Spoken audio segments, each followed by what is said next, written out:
Huzzah and welcome to Twilight in the Gala of Good and Evil. Thank you for RSVPing to this very special party. I am joined once again by these very lovely people you see all around.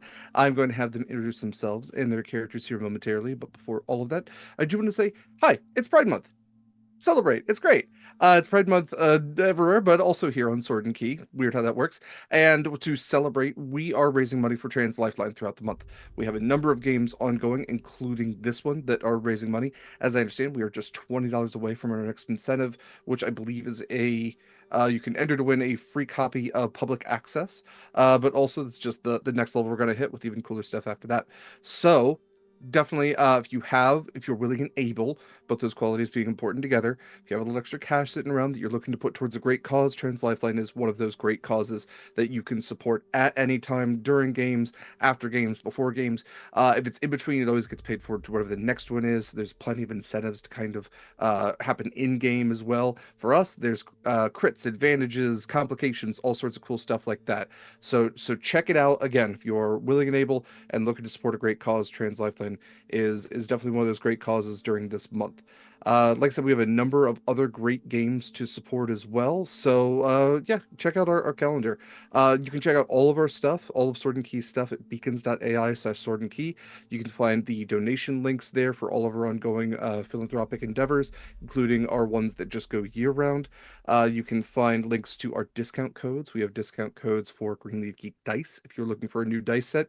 Eldritch Foundry, if you're looking for a custom mini for your very specific character for almost any TTRPG out there. We also have a discount code for Wishbone Cosmetics, which is a UK-based queer-owned vegan cosmetics brand. For the first two, you can use code Sword and Key. For the last one, you use code EVA. All the codes are listed there with the websites as well on our beacons. You can also see our social media, and you can join our Discord. And if you hang out on our Discord, you get lots of cool people there talking about cool stuff. You also get first look at applications, like one we have out right now for a campaign that is going to be starting in the near future for the game of Zenith. It's a 5e campaign of city intrigue and political backstabbing, all in a metropolis where monsters live beneath the streets. And it's being run by one of my favorite GMs, Alex, who you might remember from the community as Axolotl Cure. Alex is just incredible and is going to be running this campaign. This is a great opportunity to play on Sword and Key with some phenomenal people and a phenomenal GM. So that application is also on our beacons, also on our Discord, also on our social media. So you can check it out in any of those places and definitely apply because the application is going to be closing relatively soon. All of that said, to those of you who have donated so far, it's very much appreciated. To those of you who donated Trans Lifeline, let's keep it up and let's have a good time. Let's go ahead and go around, have these lovely people say a little bit about themselves. So, Queon, if you don't mind starting us out, a little bit about you and who you're playing. Hello, you beautiful humans out there. My name is Queon. I use he, they pronouns. And if you enjoy what I do here, you can find me at Brother Queon across all social media platforms. I will be playing Canias Bane, your Order of Scribes wizard, just a man with a little glitter, drenched in ichor. Just a man surrounded by a lot of really, really powerful magic. The, Guy. just a guy, it's just a little guy. Leave him alone. Just a little guy. Next up, Val. What, me? Sorry, I have two Vals. This is where I told myself I would be more specific. Valdrianth, not Space Valkyries. I'll use the full thing. Hi everyone, I am Valdrianth everywhere on the internet. I use any and all pronouns. Um, Today I bring Cry, our local folklore monk druid, who uses also basically any and all pronouns, but has a preference for it and they. Because it's a monster, it's a little guy, kind of thing. But yeah, that's me. Amazing. Yeah, some GMs might not be brave enough to have two people with the same not even full name, just nickname, just that go by the same moniker. Some GMs wouldn't be that brave. Not this GM. No, I'm actively going to make everything more confusing. Next up, Katie. Hello, I'm Katie, otherwise known as Katie Quixotic, where you can find me anywhere I want you to find me on the internet by that name. I will be playing Hyacinth Bouquet, a human bard. Incredible. I forget what else I'm Who? supposed to say. No, that's it. Yeah, yeah. Name Okay. pronouns who you're playing. Oh, she, her, Maybe all the way. perfect. Maybe you can introduce the fact that you've introduced jazz to the Feywild now. Yeah, I've apparently introduced jazz to the Feywild. I cannot wait to hear what kobold jazz, like grassroots kobold jazz, sounds like. It will never be the same. Yeah, you've changed a plane forever. Mwah. Next up, Gina. Hi, I'm Gina. She, her pronouns. I play a half orc. Uh, Oath of the Crown. I don't know why. Half orc Oath of the Crown Paladin.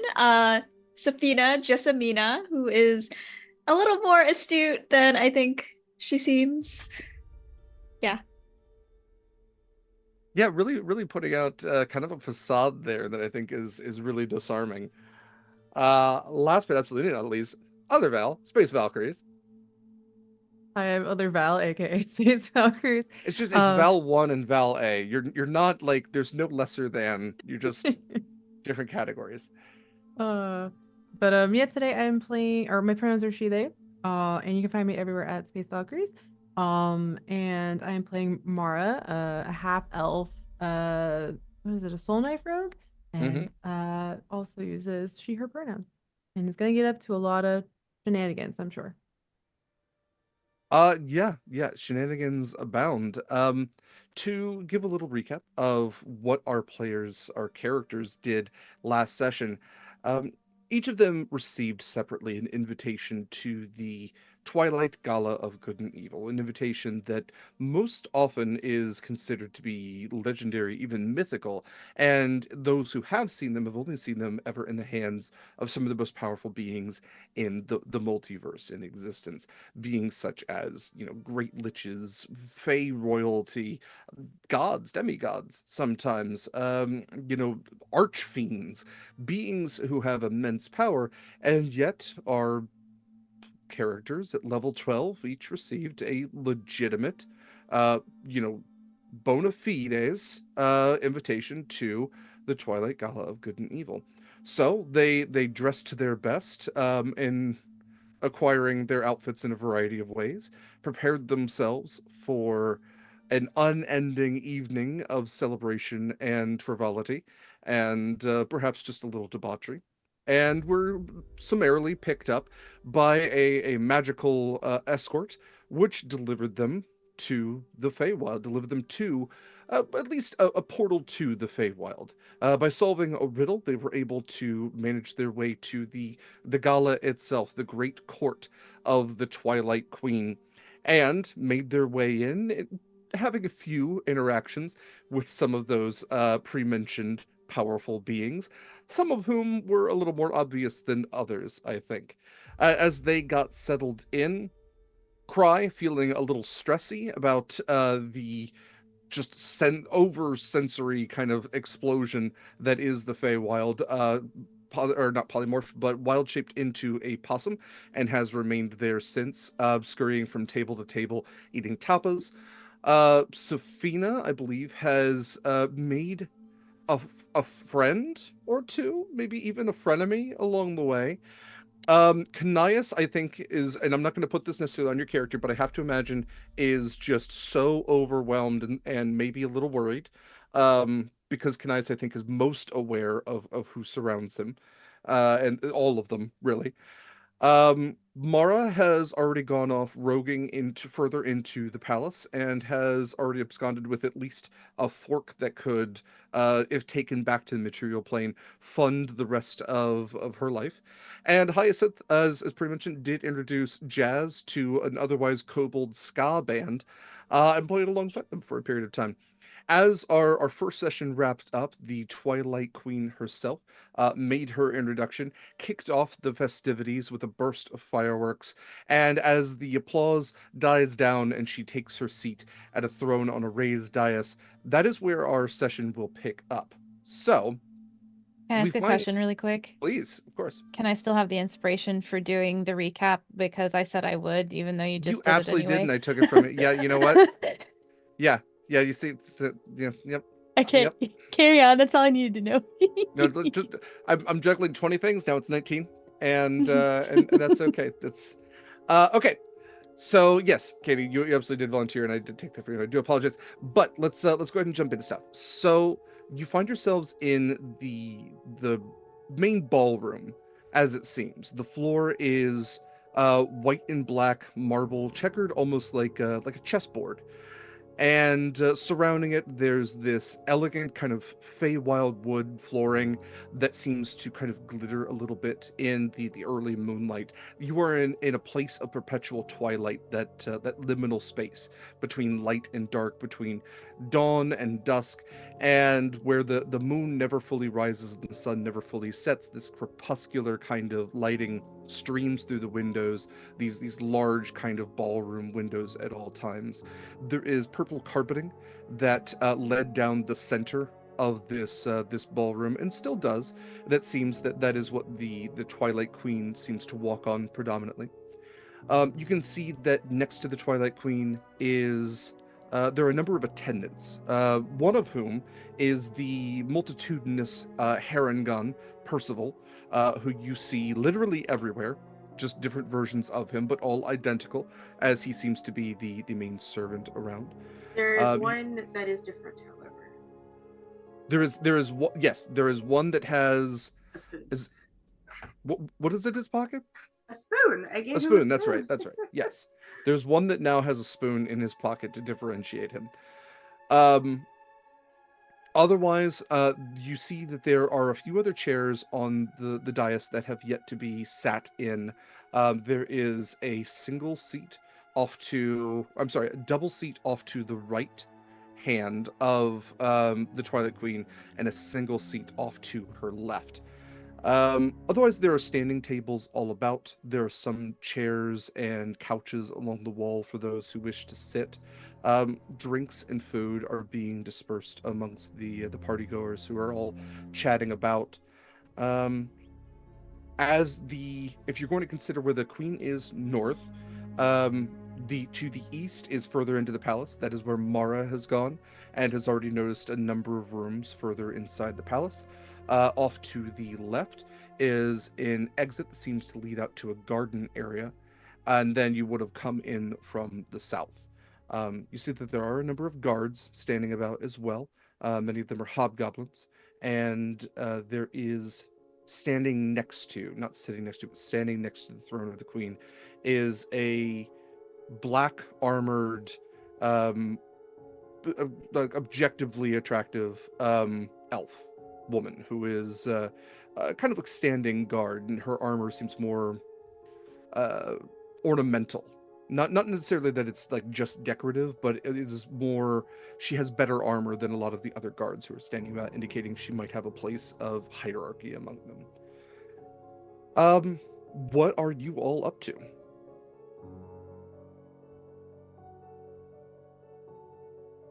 I think I had been gently excused from changing the typical type of music that's played at one of these affairs, and had been like heading back down towards the general area where most people seem to be milling about. I think I'm making an intentional effort to only step on the black tiles, just Okay. kind of like as a passive thing. And if it feels like they're about to start dancing, she'll look to join. If it feels like they're about to start like eating, then she's gonna like look for her place. Like basically kind of like follow the rules, figure out where she needs to be next. Right. Okay. Go ahead and give me a perception check, Bison. Absolutely. Ooh, that's gonna be good. 16 plus 5, 21. 21. Okay. So what you notice is that right now long tables are being laid out with tablecloths, and are kind of being set out with like a variety of very, very appealing foods. And what I will tell you all, without necessarily any rolls or anything, is that the food that you all will see on these tables will be unique to you. this will be the most appetizing thing that you can potentially think of. If you come from a certain culture that, has a lot of fruits in your diet, there's going to be a lot of, varieties of fruit, and especially the fruits from your homeland that are laid out on this table. As opposed to if you are more of a carnivorous entity, you might see that this table is laid out with a variety of well-cooked meat. So as you all look out on these long tables again that are being set out by the Harengon, who are all kind of streaming in a straight line from that eastern hallway. Um, you can see that like there are people who are lining up. There's not like a queue or anything, but there are a number of entities who are grabbing plates and just putting a little food on them. They're smaller, just kind of snack things. You kind of get the idea. It's twilight. It's not dinner time. People have eaten before, but this is Fey food, and there's certain entities who don't pass up on Fey food. Fair enough. Are there place cards? No, there are no necessarily like tables that are set out for anybody. It's kind of like Okay. first come, first get. But you do notice that the ballroom has perhaps an unintentional layout to it. As we noted last time, there were a number of knightly lords who came in with their banners, who have placed themselves almost in corners around the room, as far away from each other as they can get. You also notice that some of the fiendish archlords are congregating, whereas the angelic entities, who are very obvious with their wings and their scales and their swords and glowing maces and the wrappings about their eyes, I mean, they're holier than thou, literally, are trying to keep their distance as well. And there's a bit of a searing energy, like standing at the center of this room would almost probably feel like standing at the center of a very, very low grade hurricane. Like you can feel the opposing energy whipping around you and creating this tunnel, where you would be standing at the eye of it with all of the enmity that seems to be present here. Clarify, Gotcha. hurricane or tornado? Well, hurricanes have eyes. Tornadoes, I wouldn't recommend standing in the center. So I would probably say uh, similar enough in the sense that there is like a cyclone of energy. Right. Yeah. I asked because I went through Hurricane Katrina, so I just need details. Not as damp. Yeah. Yeah. See, I'm from Ohio. I'm used to tornadoes, so Yeah. maybe I'm speaking out of school here. But yeah, not as damp, but definitely some sort of hot front meets cold front that creates spinning, Gotcha. whipping air. Yeah. Sorry. I think yeah. for now, I fetch a plate with the things that look best to me, and I find not necessarily like a corner, but just kind of like a good vantage point in the room to keep an eye on who's coming and going, who I might want to approach. That's all I've got for now. Okay.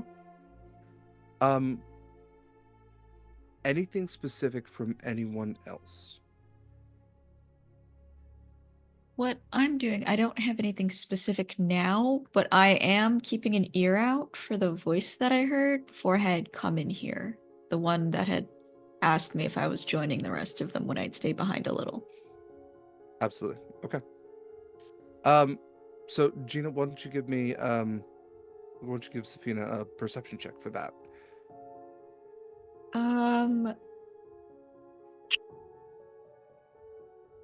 Sure. I was thinking whether I wanted to argue insight, but no, perception makes sense to me. Do I want to do this one? Yes. Okay, that is a 19 minus 1 for 18. Okay. There's a lot of voices in here. It's kind of like, being in any crowded snare, kind of pinpointing a specific voice can be difficult, especially if you've heard it just once. But you have keen ears, and they pick up on different conversations around you in a multitude of languages. What languages do you speak? I speak Celestial, Orc, and Primordial. Okay. So you're picking up on Celestial, as you can kind of hear the angels and their like sonorous kind of voices going, "Can you fucking believe that Grast is here? Are you kidding me? Are you kidding me? I can excuse the hells, but the abyss? No, I don't think he's hot. What are you talking about?" Not a lot in Orcish. There's a little bit of Primordial. Mostly just like, "Oh, that pumpkin looks good. You gonna eat that? No? Okay." And you notice that there's a couple of elementals who are kind of going through the line. Well, I think what hits your ears the most is that you recognize laughter. It's laughter that you probably have heard not for a little while, but you used to hear somewhat frequently.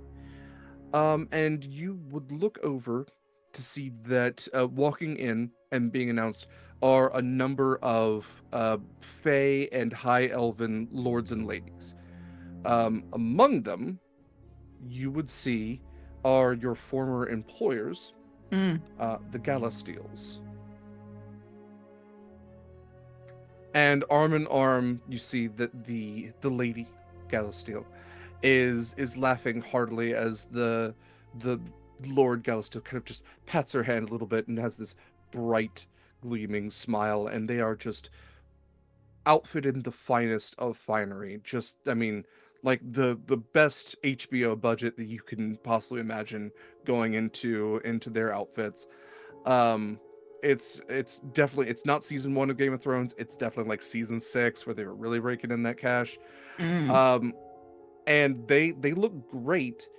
They're kind of just looking about, seeming to have a great time. Like I said, there's a number of other lords and ladies that are kind of milling all about as well, and they don't seem necessarily interested in mixing with them. Um, and they grab a couple of drinks and just go walking off towards the gardens. Okay. I will walk in the opposite direction. Okay. Gotta think about what to do with that. So, Fair just enough. gonna just disappear into the crowd a little bit. Mull this over. Okay. Canias, what would you be up to? So as we left off, Kanias was in the garden watching the magical spectacles going on. Mm-hmm. As everything is starting to get set up, he's coming back in and heading towards the bar, but also keeping an eye out and clocking who is all here, and if he got an invitation, he's going to assume that his family probably got one as well, and just try to see where they are in this whole chicanery. All right. So what is Canias's passive perception? It is a 14. 14. Okay. So that's pretty good to just like, keep your eyes and ears about you. But I will leave this up to you. As you are taking in your surroundings, a knowledgeable wizard like you, I could consider this perception, history, or arcana, as you are trying to also figure out, like you're walking the red carpet and you're trying to figure out, if that's Brad Pitt or if that's an extra. I don't know. Like, I think I'm gonna go with history, okay. just because I'm pretty sure, at least when he was a kid, he's at least come to this once before, Okay. and he knows where his family would, like, the side that they would be on, and where basically not to be at right now. Mm-hmm. That is a nat 20 plus 9. Okay. All right. Looking around, I'm going to give you just a brief list of some of the higher ups that you have seen here before. Gotcha. Walking out to the garden with a string of attendants behind her, her great mask covered in blades, from the plane of, oh, it just left my mind. Sigil. You would see the Lady of Pain, Yes, the unspeaking Lady of Pain.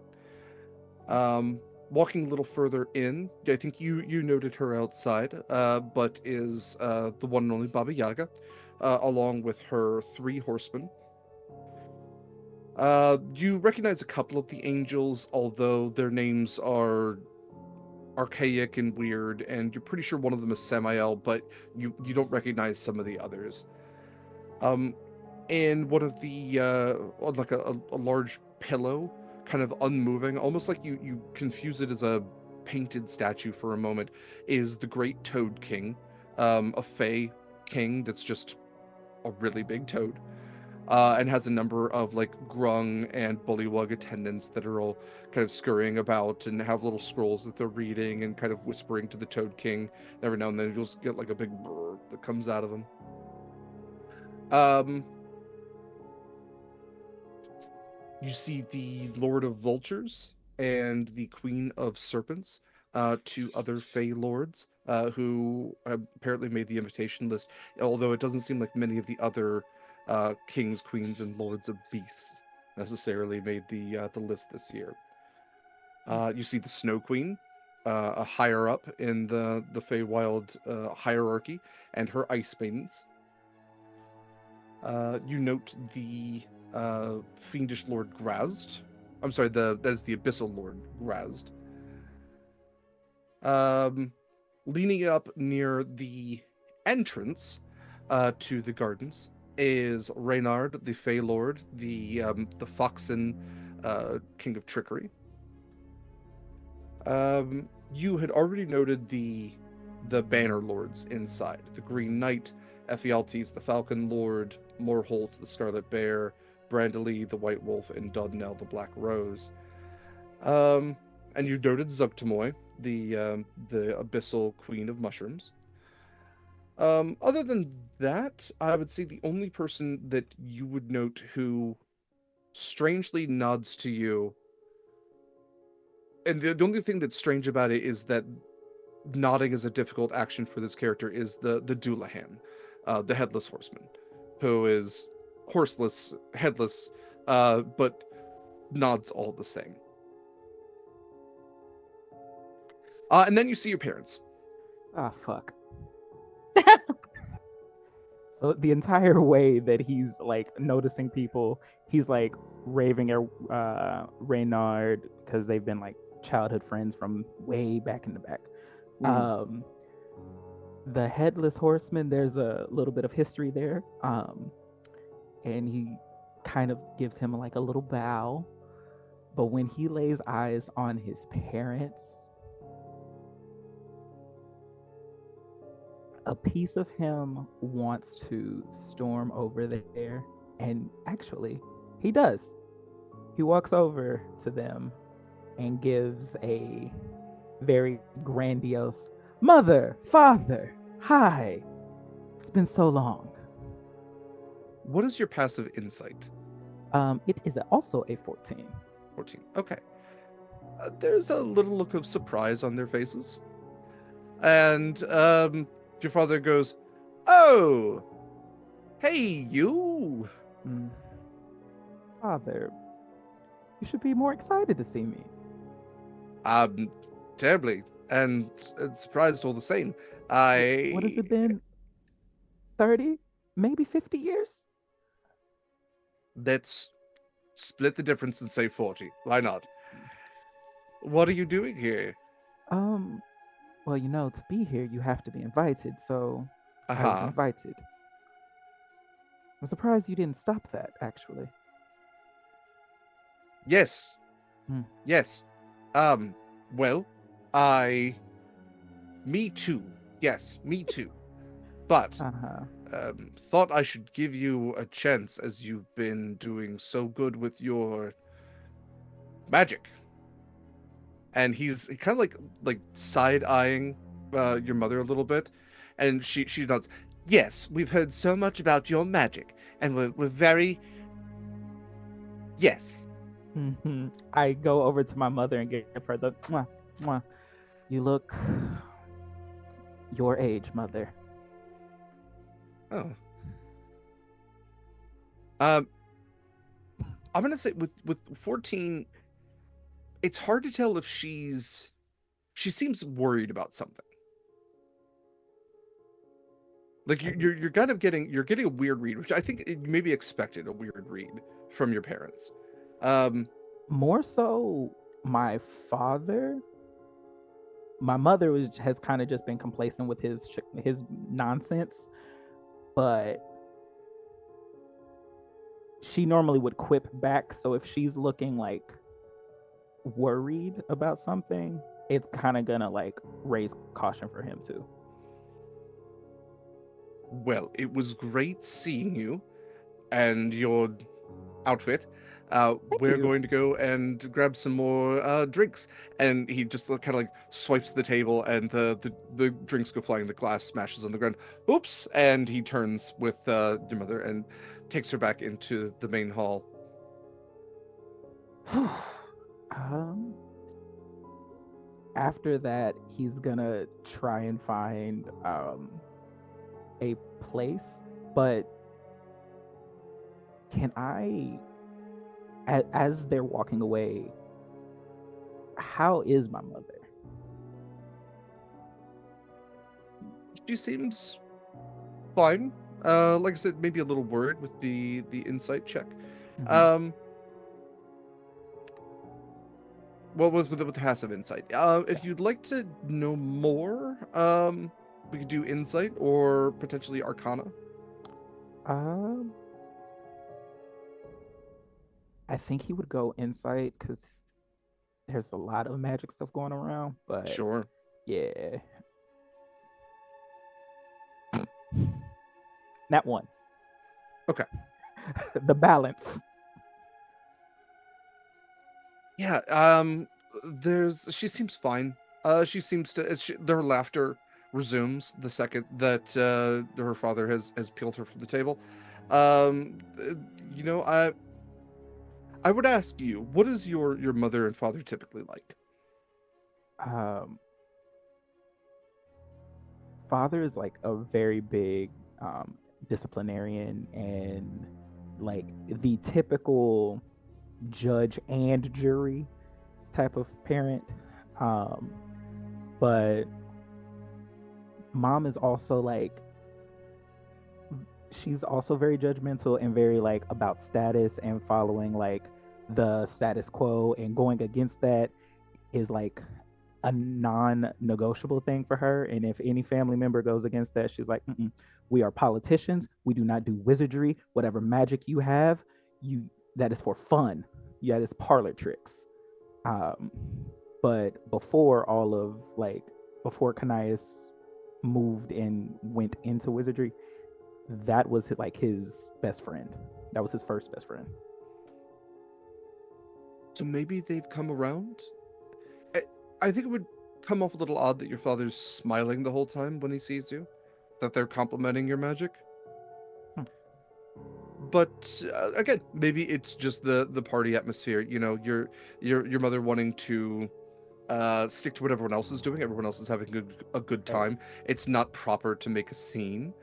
So yeah, maybe that's all it was. Yeah, he notes that and heads back into the crowd, but he will be talking to Safina later. Mm-hmm. Rye, Yes. how's the snacking? Okay, so we have self-regulated by consuming as much food as possible. Okay. So, Wonderful. which I am a possum, but somehow that does not stop the bottomless pit that is Karai. Um, because I have self-regulated, my senses have caught up to me, and I have been observing. Mostly, my attention goes to looking for my companions that I arrived here with, because it's like, yes, safe people. Um, and I do notice Canias and his family, I would say. I notice his family walking away. Canias, how do you look in this moment?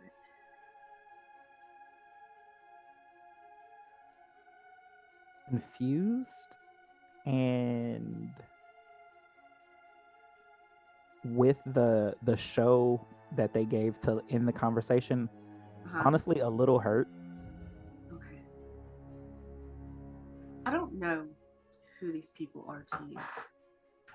They've hurt your feelings. They're and he like I'm not there. oh, I'm not okay. in I thought front you of were you talking saying to this. you. I'm I'm just like, okay, describing okay. what's I'm happening. like, What is your mom wearing? complete opposite of me. They wear very plain clothes. Like, Is it a it's like they dress? look Is it really a nice, yeah? but the clothes are like not colorful. It's very monochromatic. She's probably in a very big hoop skirt situation. Yeah. You just see going across this floor is the possum scurrying across, beelining to your parents. Specifically to your mom's hoop skirt. Derek, I would like to stealth my way underneath the skirt and climb up her, climb her. Yeah. Yeah. Go ahead and give me a stealth check. Absolutely. Where did I put my? So you can't cause my friend here to be upset. Oh my god, I have proficiency in stealth, which gives me a 23. Incredible. Yeah. Okay, so let's see. Their perception is just a 15. So you are the stealthiest, roundest little possum. Just full of tapas and spite. Yeah. And it is Yeah. like there's just a half second of your naked little tail that just goes right under the dress, and it's like you were never there. Yeah, I'm just gonna climb up her legs and just. Okay. Yeah, I'm just- gonna maintain with a 23. Yeah. There are these like thick woolen leggings that she's wearing. Doesn't seem to notice. Cool. I would like to pop out from behind her, like out of the back of her dress, just my little possum skull face. Okay. All right. As you do, you would watch the eyes of Kanias' father just kind of bug a little bit. Yeah. I think you've grown 2 heads. Put it away. Put it away. And the mother kind of is looking a little confused. What are you? Ah! She just like putting out a fire, just a little possum fire. I just like nip at her hands, like as she tries to put me out, like just and scurry back like into her dress and just do like a very very Looney Tunes, like I am a possum inside of this woman's dress to cause her discomfort. Okay. I'm trying to make a scene. I would say a scene is thoroughly made. Yeah, wow. I wish that I had like yakety sax kind of music for I don't have possum in a ball gown music, and that's on me. Just again. play some Benny Hill, like Yeah, That's honestly. exactly what I was thinking.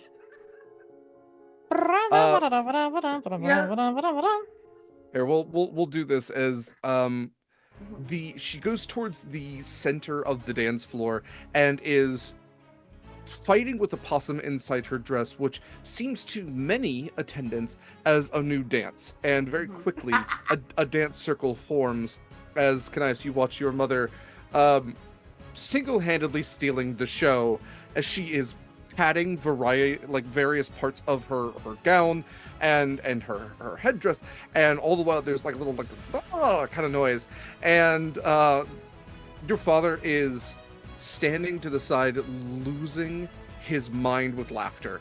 The funniest thing, just like bowled over, like holding his gut, and there's clapping as the Kobold band has fully started in with this dance. Yeah, like the Heron Gun moved the tables back to give her room, and this goes on for longer than it should. Cry, I leave this to you. How does this end? Okay, so this ends.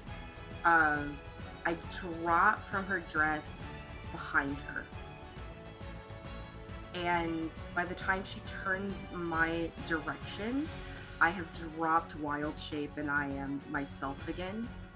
So, and I essentially like reach forward and just grab her chin for her to stay still. And this is not,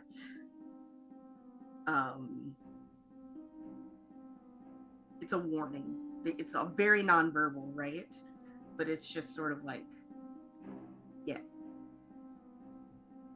Go ahead and give It's me an also kind of intimidation. hot. I'm not gonna lie. No, it's kind of hot. Yeah. Give me an intimidation check. Which I am also proficient in. I'm not surprised. A 17. A 17. Okay. Mm-hmm. Let's see. I took that as my background as local folklore. Just took intimidation. You've got this claw kind of like underneath her chin, and she reaches up one dainty elven hand, and with a lot more force than you would expect, like you hear just the slightest little crunch, and she goes, "Never touch me again," and kind of just pulls it away. I'm all for frivolity. I don't like being the butt of jokes, and I'll remember this. Don't hurt friend.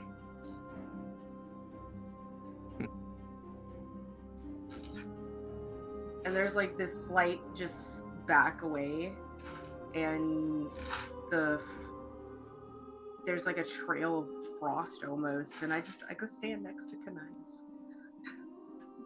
With scary dog privilege.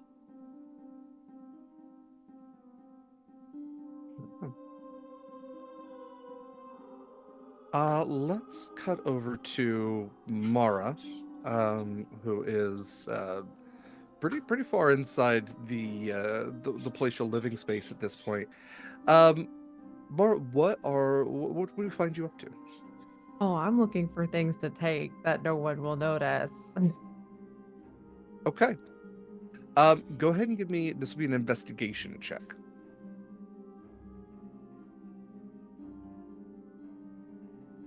It is a 16. 16. Okay. I believe so far we passed by a library and study.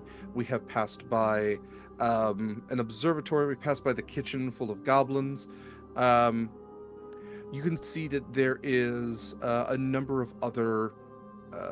There's some locked doors. If you wanted to try to peek through them or pickpocket them, or not pickpocket, but pick the locks on them, you are more than welcome. But as far as open rooms, I would say that you even passed by a couple of herringun in this hallway that just nod to you and anything I can do to make your stay more pleasant, please just let me know, and you're walking away. All right. She's just trying to see how far in, like, where is she allowed to go to see like what is not being allowed. You know what I mean? Like where is the line? Definitely. You get to a large kind of like break in the hall where it branches off in a cross split. Off to the right, you can see that this is probably the entrance proper to the estate. As you can see, there is an indoor fountain, and there are two staircases that spiral up towards a second level from like almost the base of that fountain, and then a very large set of double doors, which by the windows seem to go outside, a different entrance than one you were allowed into before. So you would have access to the second floor. Going further, you can see that the lights in the hallway are no longer lit, whereas there have been lanterns kind of lighting the hallway throughout. It's pretty dark coming from that hallway, perhaps an unintentional barrier to where you were supposed to go. And then off to the left, you can see that it goes further in, where you can see at the far end of the hall seems to be. There's a room that is glowing. The door is open. There's a number of doors along the sides that are closed, but there's a door at the far end that is You can't see necessarily what's inside, but it is open, and there is a kind of golden light streaming out from the door itself.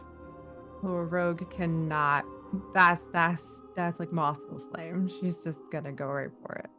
Okay. Maneuvering your way down the hallway, long shadows casting. There's nobody else around. You make your way to the door to find that inside, it's maybe a 20 by 15 room. The wall or the ceiling is only maybe about 15 feet high, 20 by 15 by 15. And in the corner, almost like piled up to the ceiling itself, streaming outward like almost a pyramidal shape, is a massive pile of material wealth. Gold, platinum, gemstones. There's a literal pirate's chest in there. You can see pearls. There's a magical sword, as far as you can tell, that has like a ruby encrusted into the hilt. I feel like, can I? What is it? I think I have detect magic. Yeah. I don't trust a big. That's bait. That's too obvious. Like, come on. If I take that, it's probably gonna hurt me.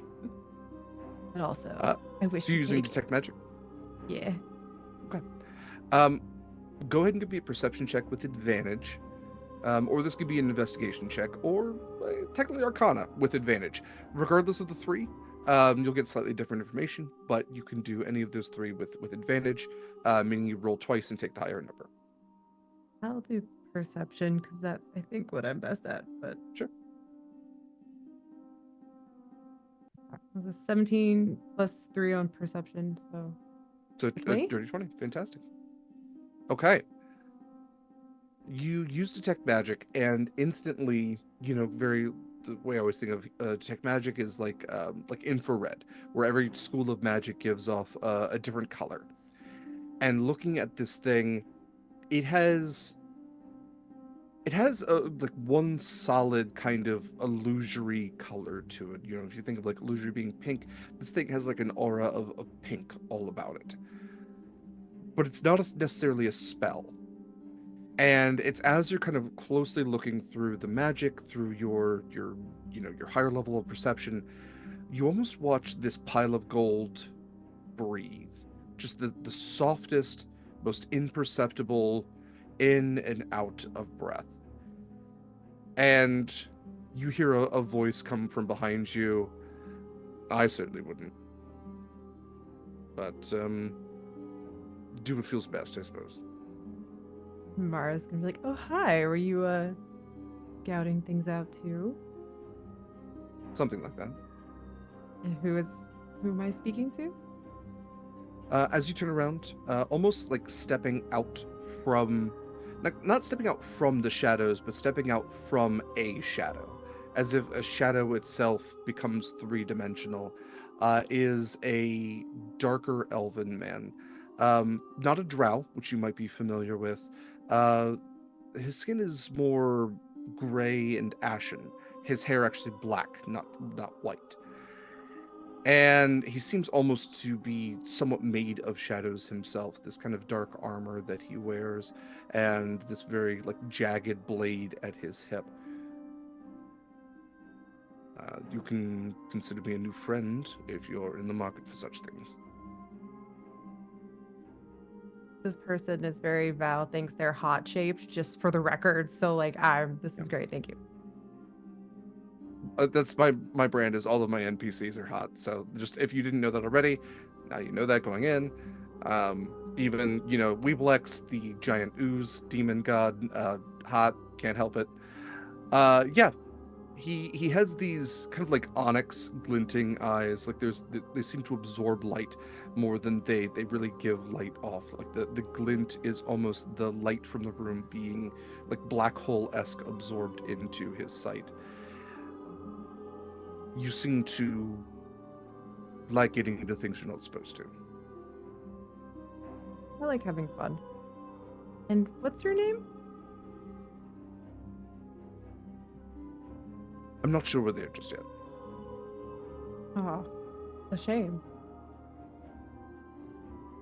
There's time. The party is far from over.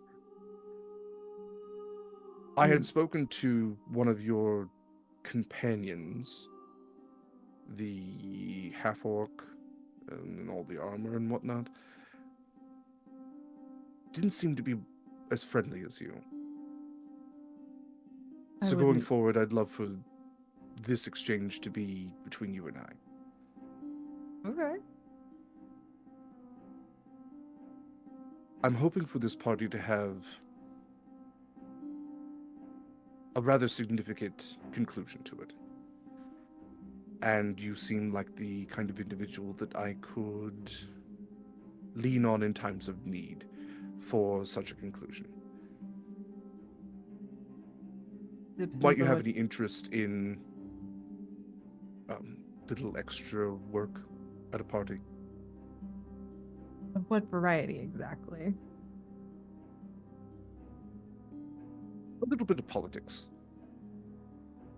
Politics can be a rather messy thing. A bit of a changing of office, restructuring, perhaps. A bit of wet work, honestly, is really what it comes down to. You're asking me to kill someone for you. Not directly, but perhaps assist in the killing of. Ooh. It is an ancient and well-regarded business, that of usurping monarchs and starting wars.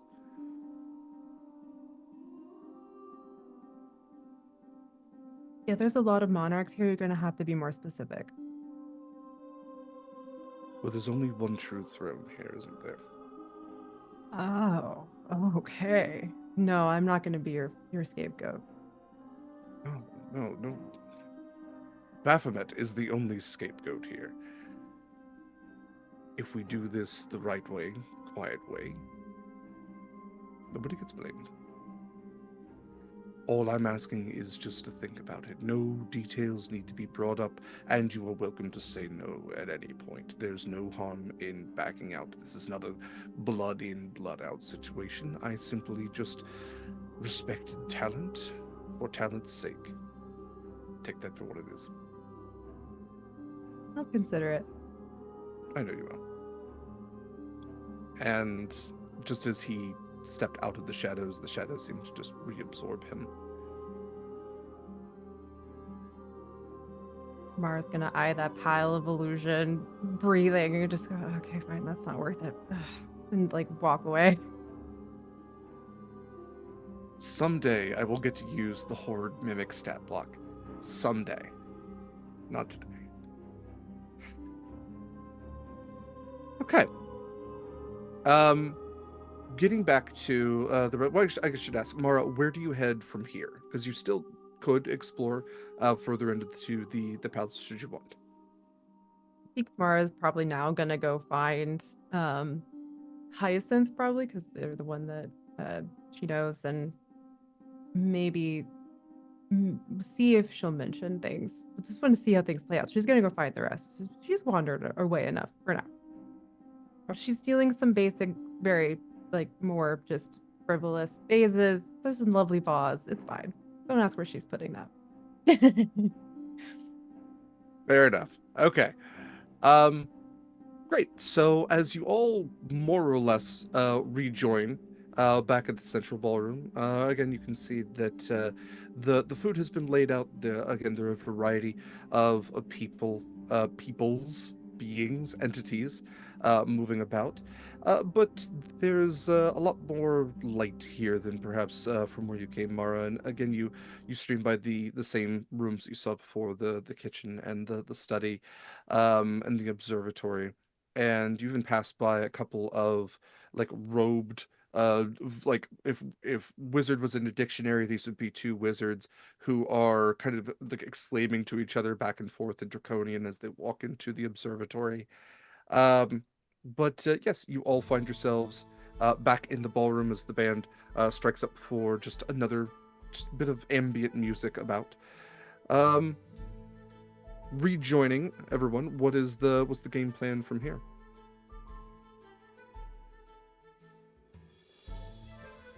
Cry waves. I'm sorry, I what was think- that? It's like Karai just waves. Oh, Every okay, time yes. someone just walks over, just hi. Mara's like, Hi. I think Mara's gonna grab like, can we talk for a second? Like, grab Hyacinth. Like, you need to talk for a moment. She's like halfway through like her last bite of taco and has been like scanning and is like, just holds the thing out, waiting for a Heron to take it. Love how Excuses herself. fake food is tacos. That's phenomenal. I love Cry just waving at anybody that passes by. Cry, give me just a luck check, just a flat D20 Yeah, roll, just a flat just to see who D20. rolls back or who waves back. Who waves back? Oh man. I'm really sorry for anybody. Okay.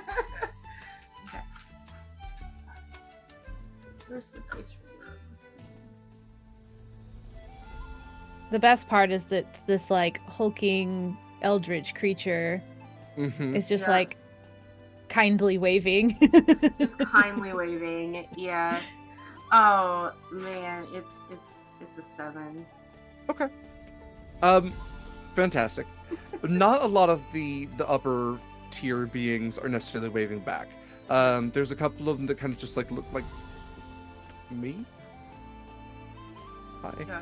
The Pumpkin King, the Fey Lord, the Pumpkin King does wave at you. Yeah. That's nice. However, as you're kind of just like ambiently waving, one of the entourage of the Falcon Lords walks over. Just this very young looking half elf. He's got like, just a bowl cut, and his face is really red. It looks like he's been crying, and he comes up with Is his this hand. Rock Lee? Does Rock Lee just walk up to me? Like, because that's what I'm imagining at this moment now, for some reason, with just the bowl cut and crying.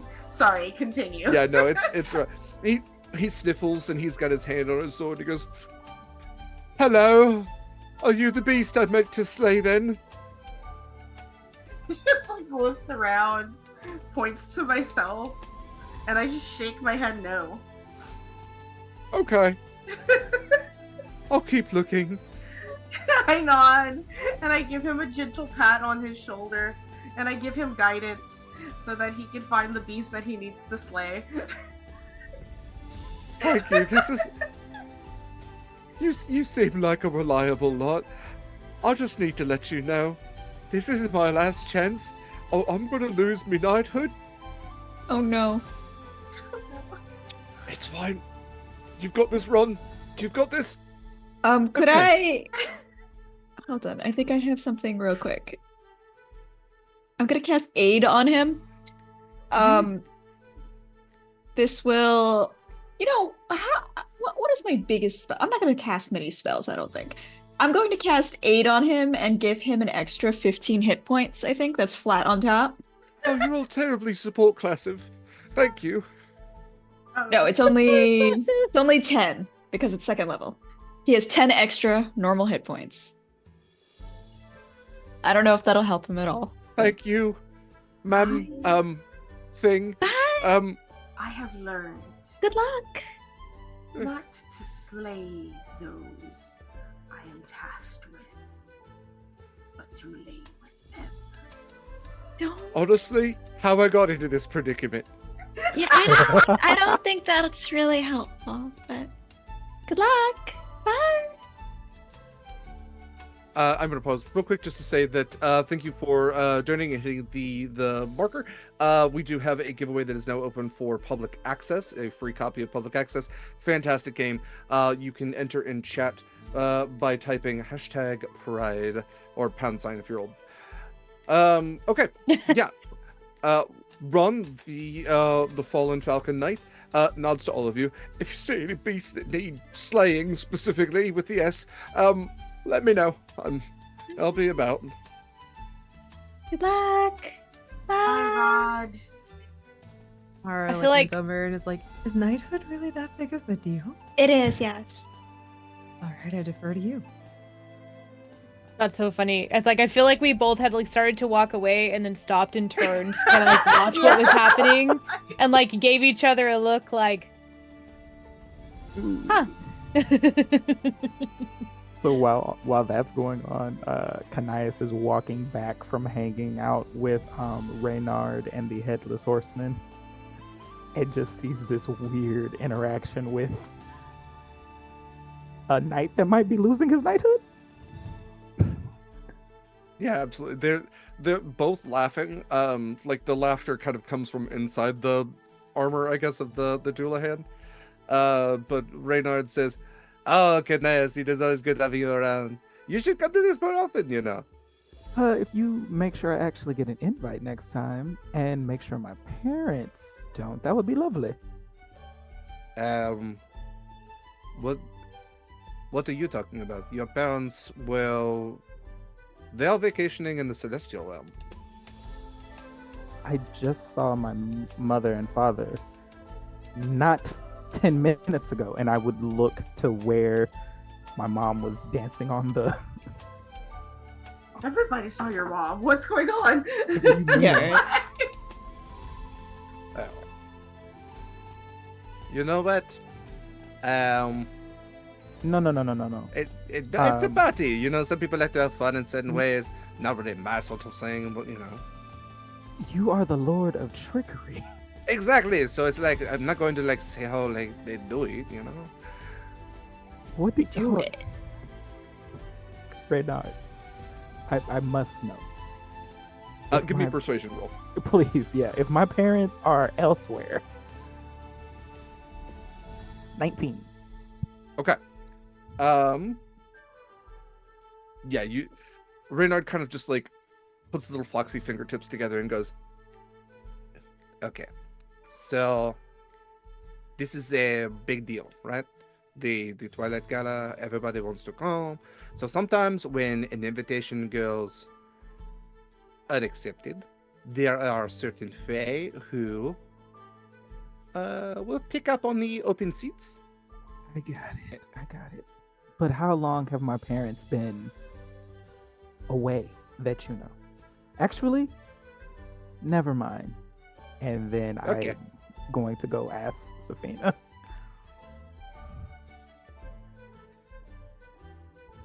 Oh my god, hi, Canias. Hi, honey. Your parents are here. Apparently they're not. Oh, Reynard just told me that they are vacationing in the Celestial Realm. What do you well, know of this? I don't know anything about that. You work for them. What do you mean? No, I don't. Oh! Just starts grinning. Since when? Since, you know.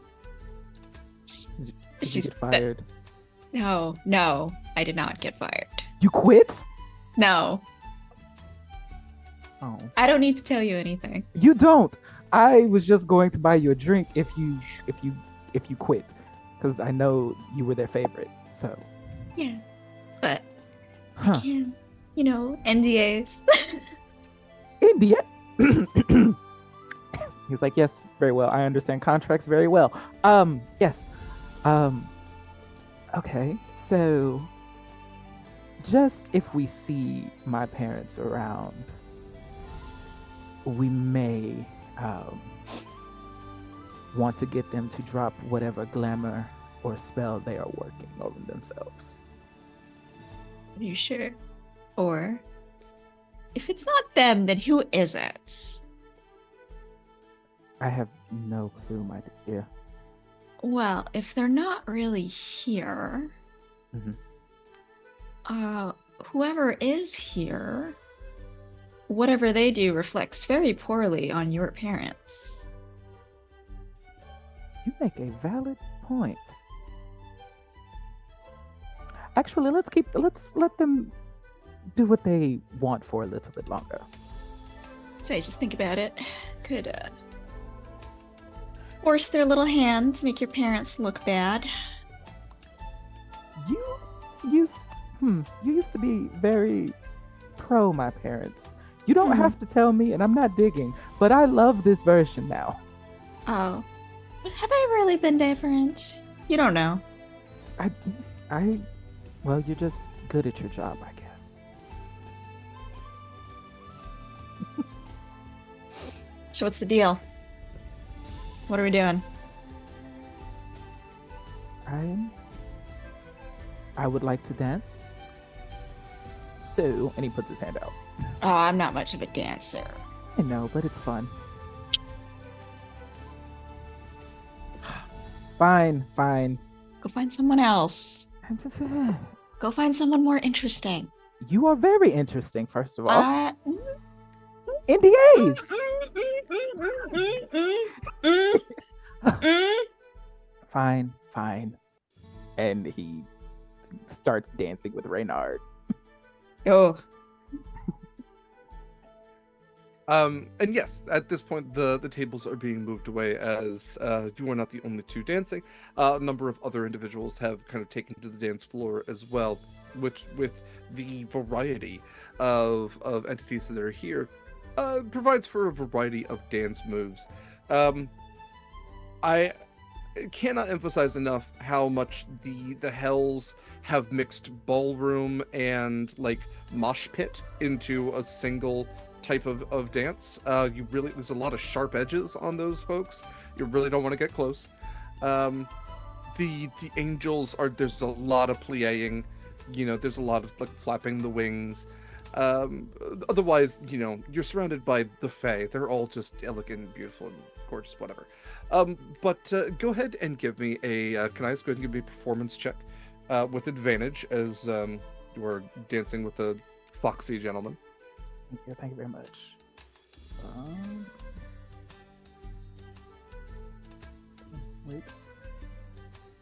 13. Okay. Pretty passable.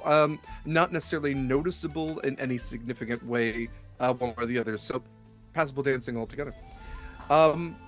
What are the rest of you up to? As dancing has kind of begun a little bit. I should also note, in addition to dancing, out in the courtyard, it seems as if some performers are like jugglers and acrobats are beginning to set up as well. As you can see that there is a fire breather, the blast of flame out in the garden area kind of alerts everyone. So there's a couple of things going on at this point. I am going wherever Mara waves me over to, for whatever it was they wanted to discuss. Yes, please. I think Mara's gonna go outside. There's a little bit of privacy. Obviously, she knows everyone's probably listening a little bit, and she just goes, "How do we feel about murder in this gala?" I would say that it would be ill-advised in most cases. I suppose it depends on who, though, and for what reason. Well, don't want to say just yet. I just want to get a feeling for how we feel about maybe doing a little stabbing on the side. In exchange for what? That's a great question. Everything has a price. You're not sure? No. I think that's where I would start. Hmm.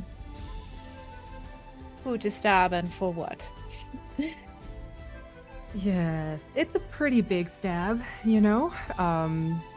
notable person, maybe. It's not that I haven't been impressed by your skills. I've seen them in action, and you are quite impressive. Thanks. I didn't picture you as a political mastermind in another realm. Oh, I don't care about other realm politics, so I'm trying to decide if it's worth it for me to have backfire on me somehow. So you were approached. Yes. Do you know by who? Hot shadowy man? Oh, well, that's a good start. Yeah. Tempting, for sure. I would say my current final answer is intrigued, need more details. That's about where I landed and wanted to ask. So that's great. Maybe we'll let this play out a little more. But yeah, thank you. How much did we hear while we were like walking away of the conversation between Kanayas and Safina? Like, how soon did you pull us away from that? Or do we kind of like linger for the tea and then left? We totally lingered for the tea, I feel. I leave this to Queon and Gena. If you would like, this could be a contested role if you're trying to be, stealthy about what you say versus perception, or if you would just like to say, you didn't hear anything or you only heard this much. I leave that to you. Were we being stealthy about it? She would have dropped when you said that they're not actually here. Mm-hmm. She would have said your parents are here, like normal speaking volume. Mm-hmm. Sure, let's do a contested just for like fun. that. For Okay, sure. So let's do a stealth roll for Safina and Kanayas, Okay. and then a perception roll for Hyacinth and Mara. Okay, my disadvantage would not count here because it's not me walking around. Correct. Yeah, this is all just verbal. Yep. Just verbal, okay. I got 21 for perception. Oof. Christ. I rolled a 16. Okay. 16 total? Yes, 16 total. All right, so we got a total of 30. I Total of also 30. got a 21. Oof. Okay. High five. Of course, the Very rogue and the perceptive bard. I mean, yeah, it's like Yeah. you literally sent Miguel and Tulio off. Like, we're gonna hear. Right. So yes, the 42 does unfortunately beat the 30. So I would say with that significant of an over under, you absolutely heard the majority of it. Yeah. If you couldn't get too many details from an attractive shadow figure, then perhaps whomever is masquerading as Kanayas' parents might be involved in this and might have more information. Yes, I'll have to see if I can do something about that. Thank you. Mm-hmm. Also, I You promise can not to listen in. implicate you if you don't want to be, or don't know what's happening at this I maybe appreciate not that. murder. Yeah, there are just so many. We are capable people, but are just people. Always something to keep in mind. If you can hear anything that they might discuss, great, and if not, then I shall simply approach them. Thank you. We'll see what I can do. Likewise. And I go back to mingling, like we're not talking about maybe murdering somebody. It's fine. Mm-hmm. Absolutely. Mm-hmm. Yeah, I might go like join for a dance or generally do something kind of spectacle-y, if anything. Yeah. Anything in particularly spectacly you would like to do? Ooh, especially if I see Mara navigating over to where the potential imposters are. Mm-hmm. I don't want to interrupt the music anymore, but certainly engage in like a lively dance if I know one that would like play well to this crowd or something like that. Absolutely. It's interesting you note that because there is a break in the music as you almost note that the dance floor, as everyone's kind of spinning and twirling around each other, whether intentionally, it's almost like magically, like an abjuration spell was barring everyone from touching that central purple carpet that runs along. Everyone kind of just like splits around it and finds themselves standing along it as the music breaks, and you would all look towards the entrance and see Lord Percival as he announces, "Arriving, our most special and entitled guest, the Queen and King of all the Feywild, Queen Titania and King Oberon." Clapping, yes. And you would watch as just if a butterfly could be made into a dress, like the most elegant kind of monarch butterfly-esque design uh, that has been incorporated into this woman's incredible gown, alongside the King Oberon, who himself seems to be wearing moonlight. The suit that he is wearing with this long tail that kind of drapes behind him, like the inside seems to be made of starlight, the inside of the coat. The outside seems to be made of moonlight. He seems to just gleam as he's walking along with this cane that has a crystal on the tip of it. Not necessarily that he is, leaning on it. It's more decorative. And he takes off his hat, and they kind of present themselves to everyone and walk along down the carpet as they are nodding to all of the attendants. Like, it's lovely to see you. Lovely to have you back. Oh, yes. How are the hills these days? Hot, yes. Yes, yes. Lovely. Oh, you're interesting. That's not a compliment. Okay. And they make it up to the dais where they are seated at the double seating to the right hand of the Queen of Twilight. And as they take their seat, and the fanfare kind of rises to its crescendo, the band, maybe Hyacinth, you would note having played with the kobolds before, the kobold instructor just cuts off the music. And looking back towards the entrance, Lord Percival, and the inevitable guest at any party, especially one here in the Twilight, the most honorable and terrible death.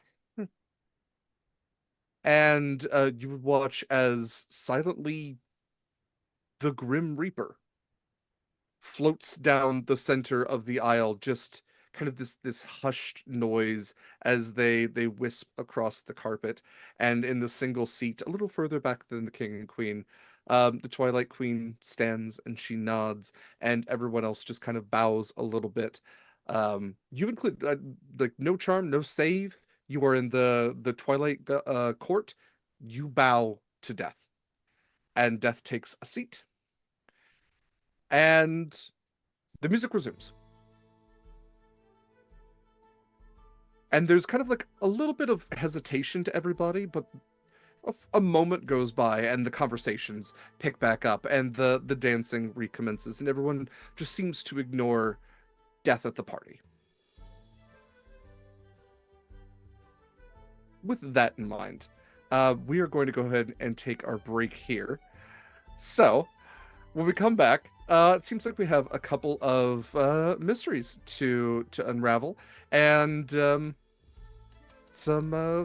I don't. We'll see what you all want to do. This is we've got so much stuff to. It's gonna be great. Sorry, I don't want to reveal anything. I'm just like, it's gonna be fun. Yeah, it's gonna be so great. Thank you again for those of you who have been generous and able enough to donate so far to Trans Lifeline. We've already hit one of our goals. We can hit so many more. Again, if you have a little extra cash sitting around and you're looking to donate to a great cause, Trans Lifeline is that great cause. And there are more incentives along the way. You can impact this game, future games, and we can also hit those levels where we give away free stuff. So check all of that out. We're going to take 10 to 15 and just do the things. Highly recommend you do the same. Pet your pets. Use the restroom, whatever you need to do. We will be back shortly, so stick around. Welcome back, everybody. Welcome back to Twilight and the Gala of Good and Evil. Got to remember that first word. It has been quite a party already, and we're, I guess, now technically halfway there.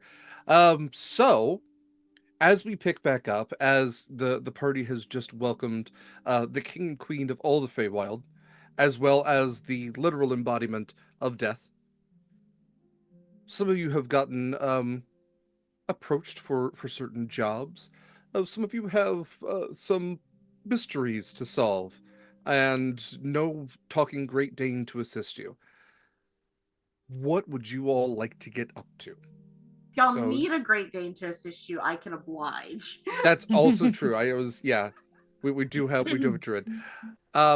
Well, the dancing is kind of dying down a little bit in the ballroom. The music is kind of slowing a little bit. There are performers still outside in the garden, However, it does look like a table is being placed on the dais, and it looks like that the queen is readying to introduce a new activity, a new part of the party, but that has not happened yet. So, if there's anything you would like to do before that, um, by all means. Okay. Sorry, With I'm that, struggling then, here. um, the Twilight Queen.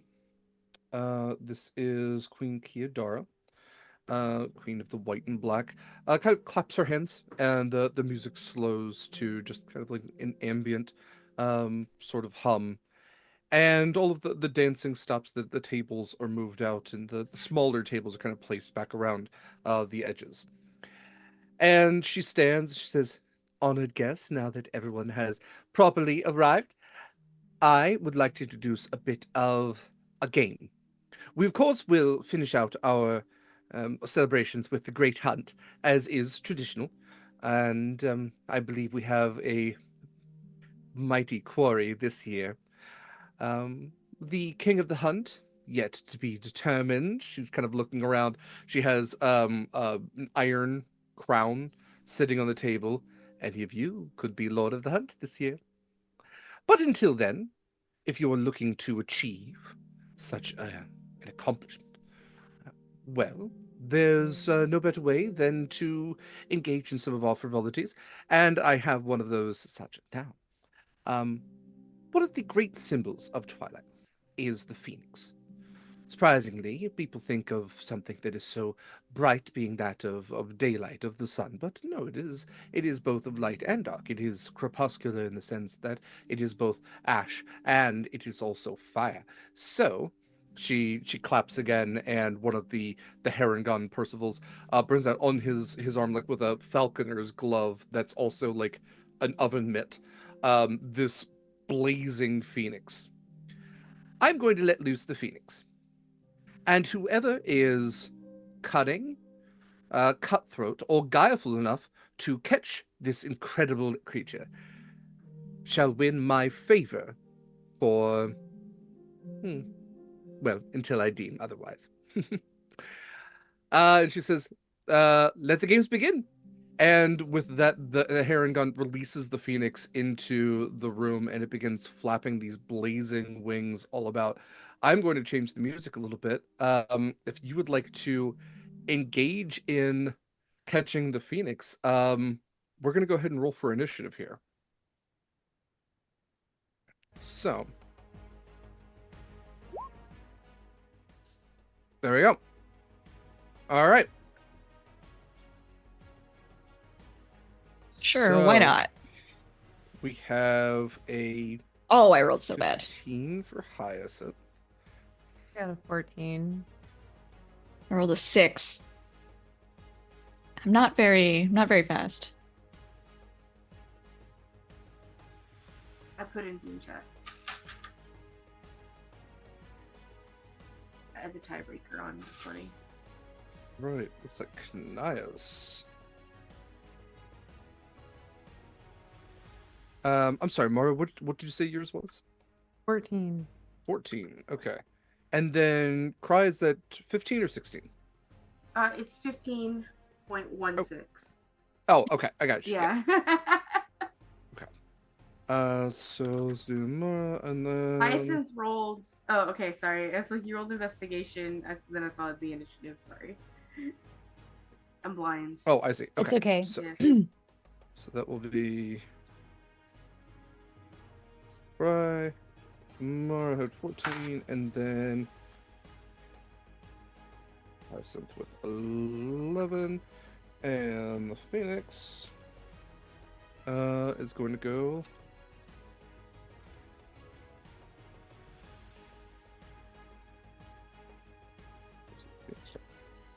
Okay, so Kanias, you are going to be up first. This room is rather large, and actually I can pull up a battle map for us here. Let's see.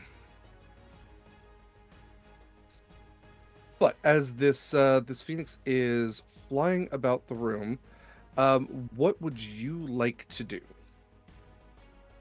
clarification's sake, um, if one of us are we all fighting against each other, or if one of us catches it, it's for our entire party?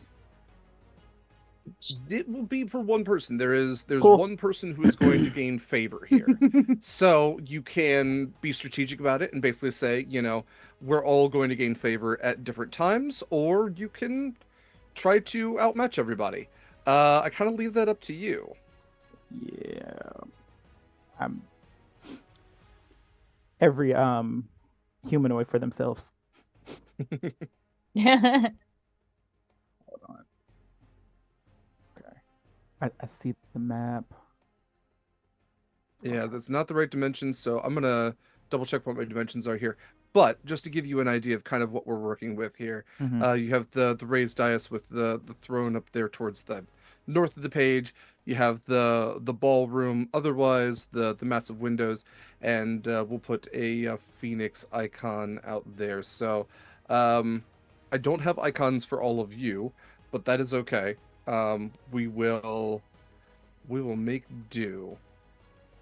So let's say we use the Griffin icon. I hadn't necessarily planned that we'd be using too many battle maps for this, but just to give you a general idea. So, can I ask, with the Phoenix flying about, what would you like to do? This is a little fucked up, but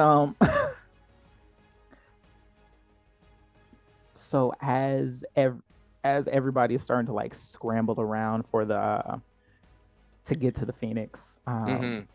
about how far away is it from me? So we can say that kind of like at an angle, maybe about 40 feet. It's about 40 feet in the air from you, kind of swirling around, and it's kind of taking circles. So you can also kind of wait for it to kind of swoop around to you, and then kind of take a hit from there. Okay, and we don't have to beat it. We just have to capture it, right? Yeah, you can All you right. can trick it, you can convince it, or you can catch it in the manual way. Okay. Okay. Just making sure here. Uh, I would like, because I know Mara and Safina are both faster than me. Mhm. What I will do, and I feel very bad about this, um, as I'm going to run directly towards the Phoenix, but as I'm passing both of them, a little bit of it looks like my shadow jumps off onto them, and I Mhm. am casting blindness on both of them. Okay.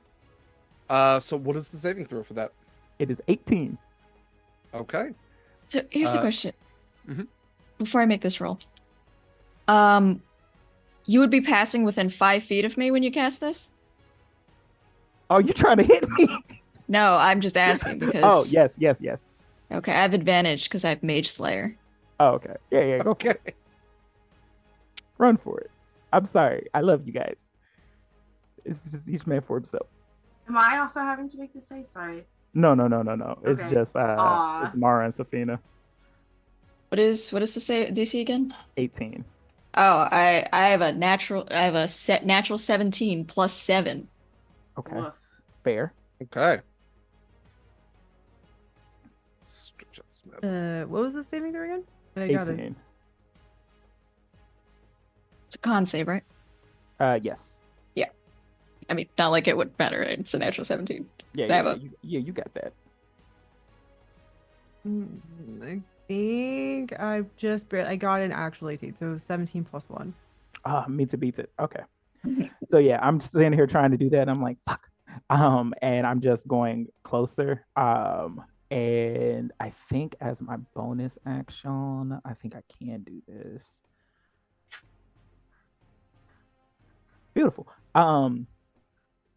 With my bonus action, I would like to starlight step and be like right under where the Phoenix is.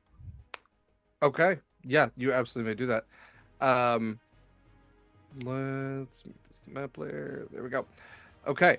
Yes. So Kanias, having attempted blindness on a couple of members of your original group, you find yourself directly beneath where the phoenix is at the start of its turn. And with that, too many things open. There we go. Cry. It is your turn. Huh. About on this map, since I was not within 5 feet of everyone else. I'm assuming I might be like on the other side of the room. Let's see what I can do. I have so much. I've been looking at it. How many other people does it look like are not just my companions, but everybody else that looks like they're trying to get everything? Like, how many people total look like they're trying to go after this phoenix?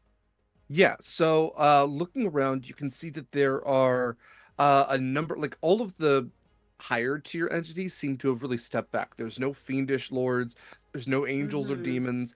A few of the knights have stepped forward, and so there's going to be a turn where knights take crossbow bolt shots at it because they don't really have an alternative. You can see that there are most of like the Fey lords and ladies are dressed too nice for any of this type of ruffianship. And then you can see that there is one of the bear knights has a large net that he is going to attempt to use. But mostly, what you're kind of noticing is that, kind of like at a wedding, only single people catch the bouquet. It's kind of like you're in a setting where all of the royalty don't need to already gain favor. So it's all of the like I said, the knights, the vassals, maybe some of the servants. There's a couple of the Percivals that are out there as well, just like kind of cheering on and like holding a crossbow on a silver platter for one of the knights. So that you could have an attendant as well if you would like, but Okay, so centered, I suppose, underneath the griffin, maybe a few more feet this way. Basically, I'm trying to see how big the floor is. You know what? It's pretty big. I'm just gonna cast Entangle. okay. And I want to catch as many people as possible, including probably my friends, Oh, so yeah, that's that fine. people, yeah, just cast Entangle. I have the mobile feat, so difficult terrain doesn't bother me. Like, Smooth. sort of ordeal. So with Entangle, it is a strength saving throw to see whether or not you are caught within it. A 16 strength saving throw. Okay. So I will go ahead and roll for the NPCs. Which of the PCs do you think that you are getting in this? Well, Kanias, unfortunately. Okay. I think I'm gonna get it. I would like everybody to roll, please. If they're within, if y'all are within like that checkerboard area, unless you're right at the edge of them, like you're getting caught because it's a 90-foot radius. Oof. Yeah. Would I be within 5 feet of you? Of me? Yeah. No, because remember, I was on the other side. Oh, that's true. Yep. I gotta check. Yeah, no, you do. I gotta Listen, check. You gotta check all the things. So And that's a dex save, right? strength. Strength. Oh god. It's Yeah. a dirty 20. Ooh, lucky Okay. you. Do we Got get a your nat aura 20. bonus, Safina? I'm gonna say no. Too many people have attacked me now. I don't trust any So of first you. of all, I didn't attack you as we were going. I was like, "Hey, good luck, friend." Safina's I've never aura is like, attacked I you. don't In fact, trust you anymore. we wore almost matching outfits. Like we're like besties, right? I don't trust any of y'all. I love that almost as got you're convincing the paladin, the aura is like kind of like, maybe, The kombucha no. girl meme about it. Like, I rolled a 9 minus 1, so I failed. Got a nat 20. So for the record, because I'm a paladin, my lowest save right now is +5. Are you serious? Auras, is- baby. Wild. That's Yeah. because I'm proficient in 4 skills. Saving throws, sorry. It's stupid. So who's caught? You got Kanias, it looks like. I got Kanais. Okay, so I think I rolled just- like an 8, so I'm sure I'm caught too. Okay. Okay. If I'm like on the verges wherever I was Mm. shoved to when we were all moved Yeah, out of the way of the just carpet. To make sure everybody just reading the spell real quick. Grasping of weeds in a 20-foot square starting from the point within. Okay, I'm so sorry. I misread this. The range is 90 feet. It's only 20 feet. So I think if you were only within 20 feet of the Phoenix, you had to roll that save, which is still Canias. Yep. So Okay. I'm visually impaired, so I saw the range, guys. I apologize. Okay. Succeed strength saving throw. To be restrained by plants till spell ends. The creature restrained can use its action to make the strength check. It frees itself. That being said, whenever it is like difficult terrain when you enter into the spell range, it is concentration. So you can attempt for me to drop it if you want me to drop concentration. So that's my action, and then I have movement. I have 50 feet of movement, and I would like to. I'm a monk. I would like to. A monk with mobile. I would like to essentially do a. And I'll probably have to stop into midair because I'm assuming I can't like use another bonus action to try and grapple the Phoenix. But what I was gonna essentially do was do a running jump and like use Canias to vault myself into the air and try and just catch the Phoenix with my bare hands. Like, Okay.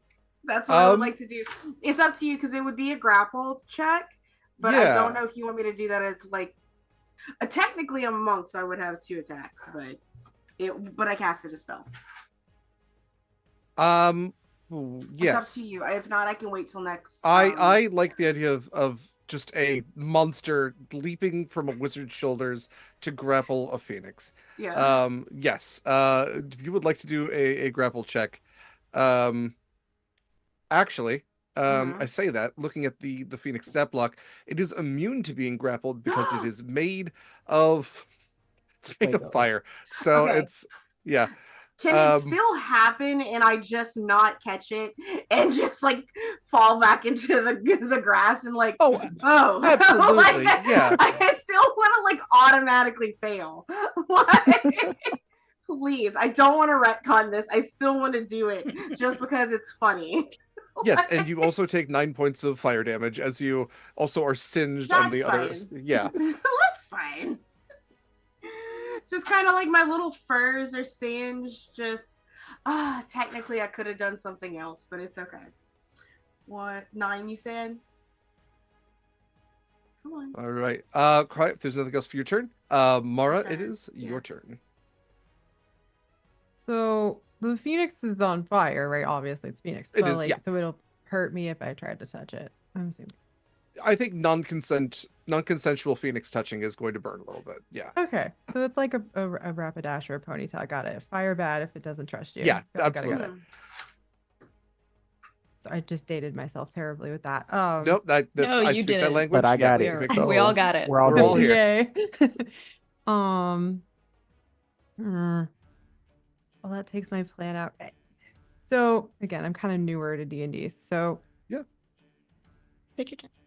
How possible is it to use the psionic blade teleporty thingy to like throw it at the Phoenix and then land on the knife and like shove it down with that? Yeah. So you're picking up what I'm trying to put down. I'm absolutely picking up what you're putting down. Is that possible? It is all depending on action economy. So what with the teleportation, is that an action or a bonus action? So there's where is it? Soul Blade Psychic Teleportation. So if I throw it, I can teleport to it. It's all one move. Okay. How many attacks do you have? Do you have just, I can't remember if rogues get multi-attack. I think I have 2 at this level, but go. Okay. Trust me, because I don't know what I'm doing. I'm cool with that. Okay, so the first part of the action would be throwing the dagger to then teleport, and then stabbing it in. So let's do 2 attacks. The first one is going to be a ranged throwing attack with your psychic knives. So if you want to roll your d20 and add your modifier for that. And my modifier would be For your psychic blades, let me just it's pull up Dex, right? Soul Knife. It typically is Dex, yeah, unless Soul Knife gives you anything different. But let's take a look.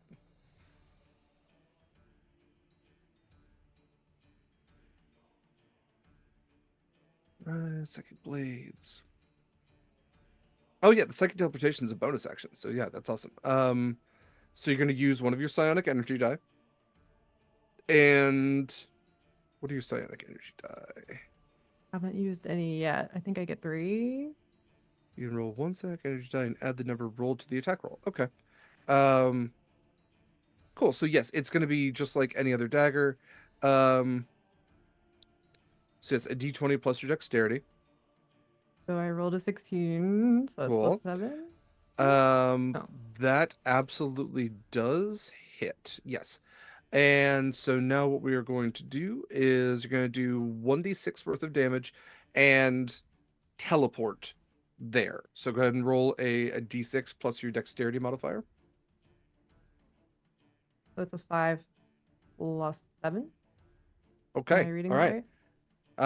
Yeah, 7 sounds about right. So that's 12 points of damage to the Phoenix, and you hear this kind of like fiery screech come out, and you teleport almost like onto the shoulder of this thing. It's a large creature, so it's like the size of a horse, really.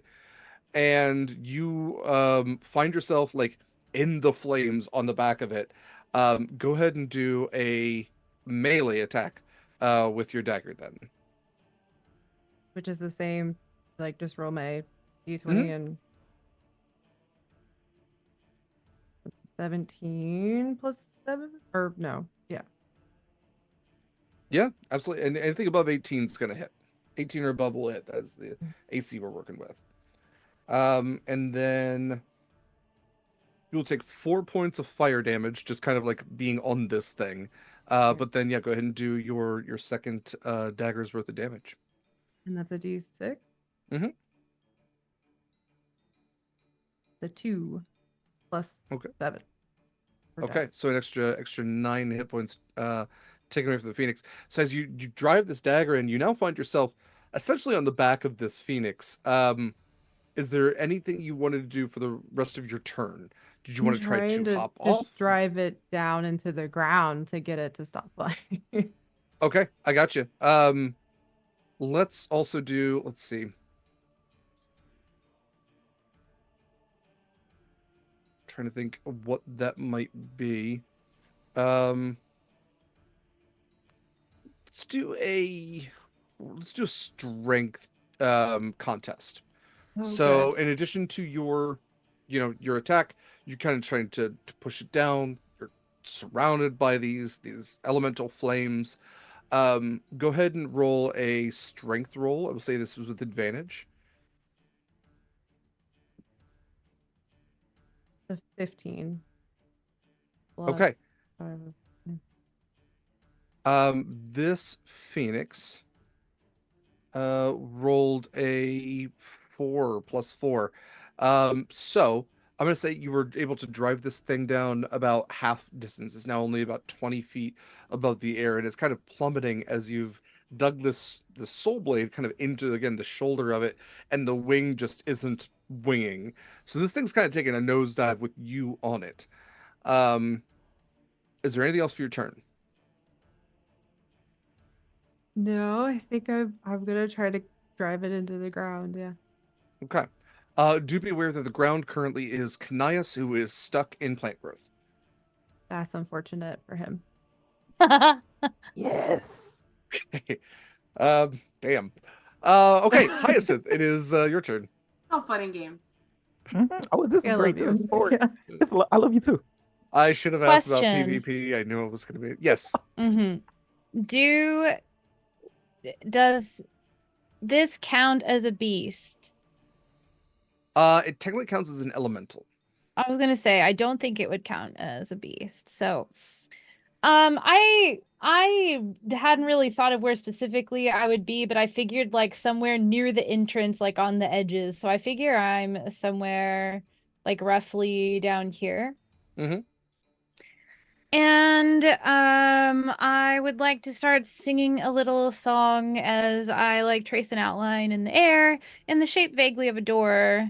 Um and I'm gonna cast Dimension Door while Okay. singing little bird, fly through my window. Little bird, fly through my window. Little bird, fly through my window. Find molasses candy. Ran out of air. And I'm gonna cast it. I'm wanting to land on top of it, but like singing that Kyle? song like to it, like I'm on your side. Mm-hmm. And my intention, since I had to cast a spell to get there, and I couldn't just reach them, is I don't know if it can like read minds or anything like that, but her plan for next turn is to start healing it. Okay. Um, And so she's hoping to be like, if not now, then in future, an inviting presence, and think that she can like quote unquote capture it through like allying with it rather than attacking it. um, Tyson, go ahead and give me a goes Arcana or Animal Handling. Ooh, They're only a 1 point difference. I assume they would have different outcomes. So Yeah. I'm gonna go with animal handling. Okay. 24. Okay. Nice. So you dimension door with this song again into the flames alongside Mara, who is dagger deep into this bird's shoulder. Um, you feel the heat immediately, but instead of pulling away from it, it's almost like your hand goes into the flaming feathers almost to calm it, and there does create this link between you two. Then the well, you do take fire damage, you do take 5 points. That's actually at a resistance. You are not taking the entirety of the heat, as the bird is now with as many people as they could reasonably carry, things leaping at it, somebody driving a dagger into it. But now there is a comforting force that is also on its back as it is still driving down towards the ground. Um, with that in mind, it is the Phoenix's turn. So the Phoenix is, let's see. We have a number of things.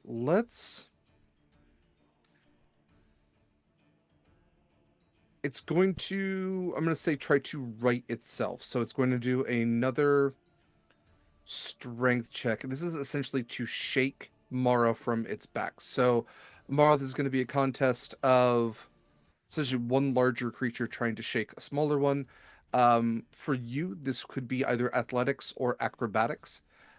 For the Phoenix, it is going to be again either athletics or acrobatics, as it is going to try to shake you. Let's just roll a d20. Yes, and it'll be either athletics or acrobatics on your skill Going list. acrobatics for sure. Okay. 14 plus 3, so 17. Okay. Phoenix rolled a 16 plus 8. Shit. So Okay. it goes to do a barrel roll, and your psychic blade not being fully material, you actually begin to fall those 20 feet. We will resolve that on your turn.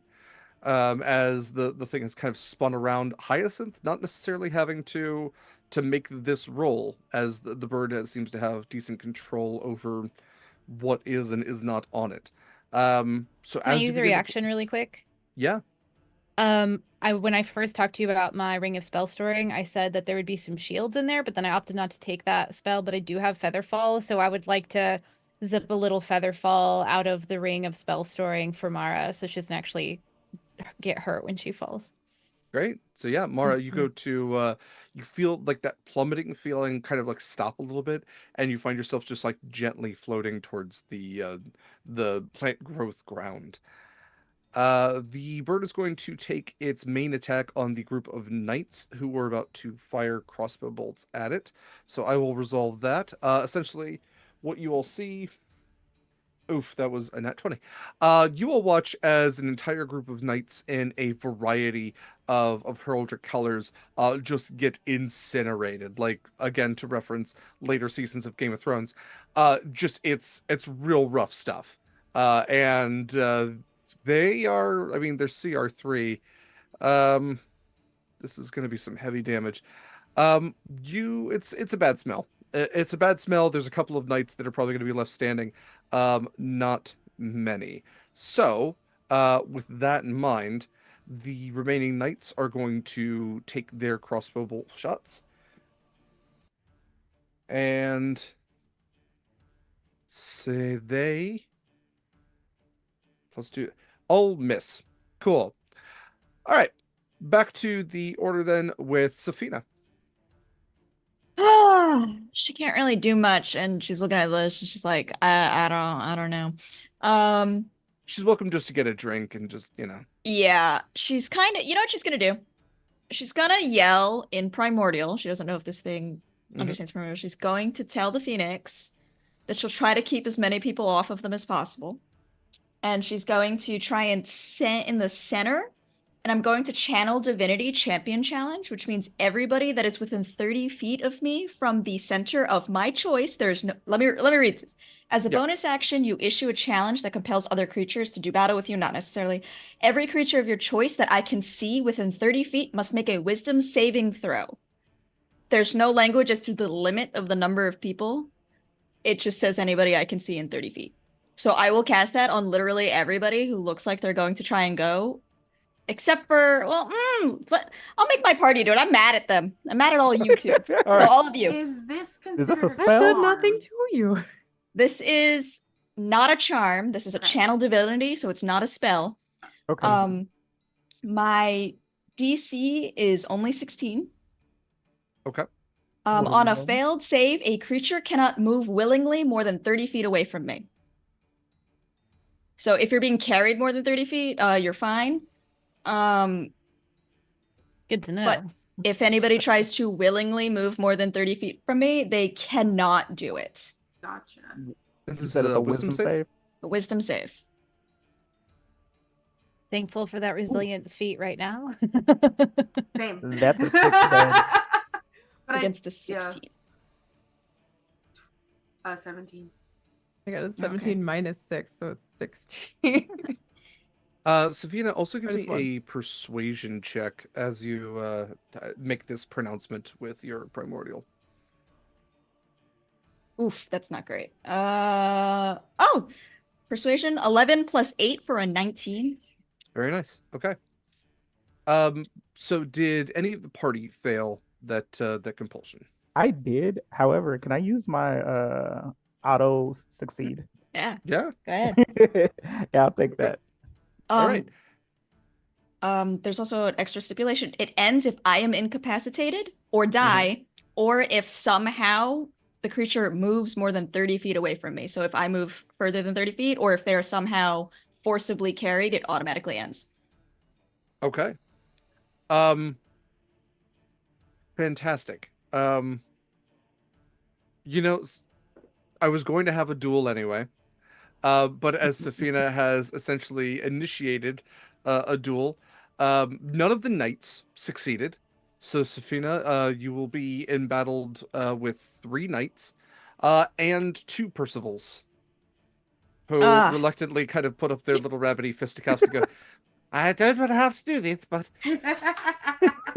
tough times call for tough measures. As they approach me, I mean, I don't have an action right now. Actually, this is a bonus action, so I still have an action. Okay. I will take out my weapon, which is a Whip of Thrones command. Mm-hmm. I have a whip. Personal favorite weapon. Yeah. Yeah, I have a whip and a shield. I don't know what I can just do. say your character's hot, okay? We get it. I'm still in my yeah. I didn't plan to have an action. I was just gonna be bonus action. I'm gonna Somebody get me drink. No, now I gotta figure out an action. Oh God. I will do an action and then I will cast Spirit Guardians on myself. Okay. Remind me what the damage is for Spirit Guardians. So anybody who is within 15 feet of me, Mm-hmm. will take, what is this? Blah, blah, blah, blah, blah, blah. They need to make a saving throw, another wisdom saving throw. Mm-hmm. And on a failed save, they take 3d8 radiant damage. 8. Okay, go ahead and roll that 3d8 for me. Yeah. So I know what that is. 3, 7, 10, 13. 13. Okay. All right. Anything else for your turn? That's it. Cool. Back to top of the order then with Kanias. So now that Kanaya sees all of this happening, and all of these people turning their attention towards my friend, he's kind of like, this would have been fun, but this is going to be a better show type of thing. And first of all, I would like to cast. Hold on. Where's the biggest? Which one looks like they're the most danger to Safina? Those that are coming in. There's a number of knights who have all taken significant fire damage. There's more of this is what we gotta do kind of energy as opposed to like we're gonna mess you up. Like Savina could probably hold her own against these individuals. There is probably the Bear Knight would be the largest one that is coming into to Safina's 12 o'clock. Okay. I am going to. Hopefully this works. I'm not sure. I would like to cast a Dominate Person on him. Okay. Yeah, what's the save for that? 18. 18. Rolled exactly an 18. Silvery So, barbs. +0. Okay. It's a 12. All right. And Love Silvery Barbs. Such a good spell. Anyway, continue. Love it. So basically, when he starts to like pass it, his shadow joins in on my side and kind of like yanks him back down to be dominated. And the command that I will give him is protect Safina. Okay. And with my Silvery Barbs advantage, I'm going to give that to Hyacinth. Okay. Yeah. Very I would nice. also like, if I can, I'm not sure. I would like to use my bonus action to get out of these vines and just sit on the sidelines at this point.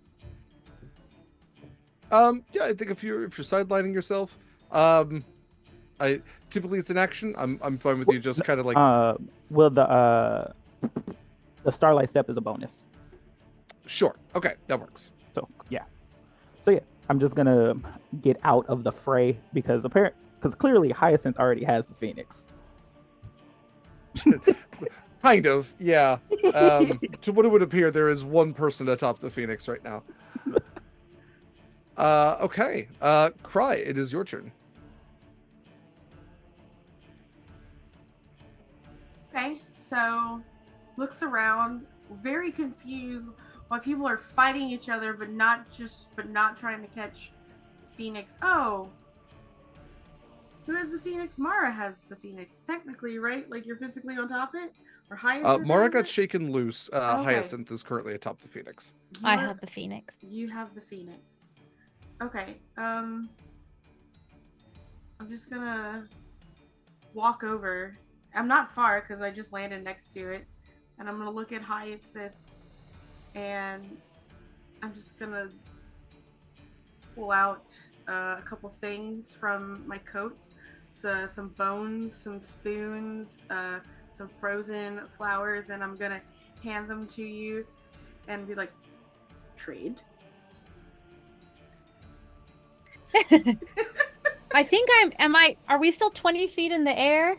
Yeah, still 20 feet, kind of trying to, now that the Pull dagger's out my gone, stuff the bird, trade. yeah, the Yeah. bird's kind of like soaring about, and then you just see these two big claws with a bunch of stuff in them. Just trade. Beautiful, but no. Yeah. Yeah. Kind of tilts my head, very confused, and I just hold up like a finger, just for one, like for the feather. Oh, that's not up to me. And I 'Cause kind of give it a 'cause gentle pet. Karai does not want the favor. Karai just wants a phoenix feather. Like, Mmm. so that's kind of just like. That makes sense.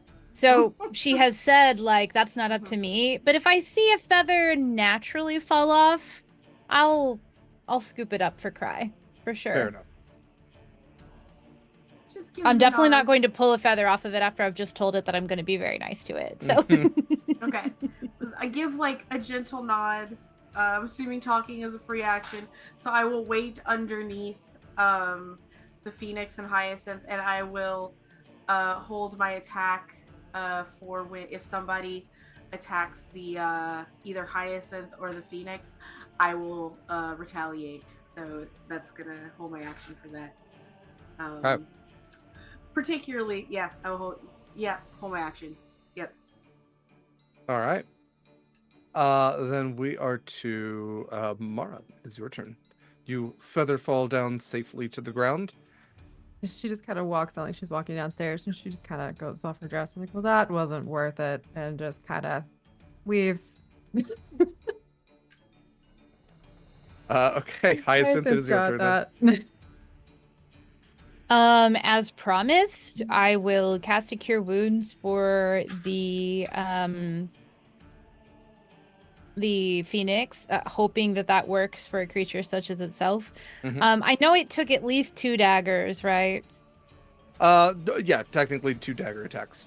Okay, I will upcast the Cure Wounds to a 2nd level, giving it possibly the worst roll I could have gotten, only 8 points of healing, because I rolled a 1 and a 2. That was lovely.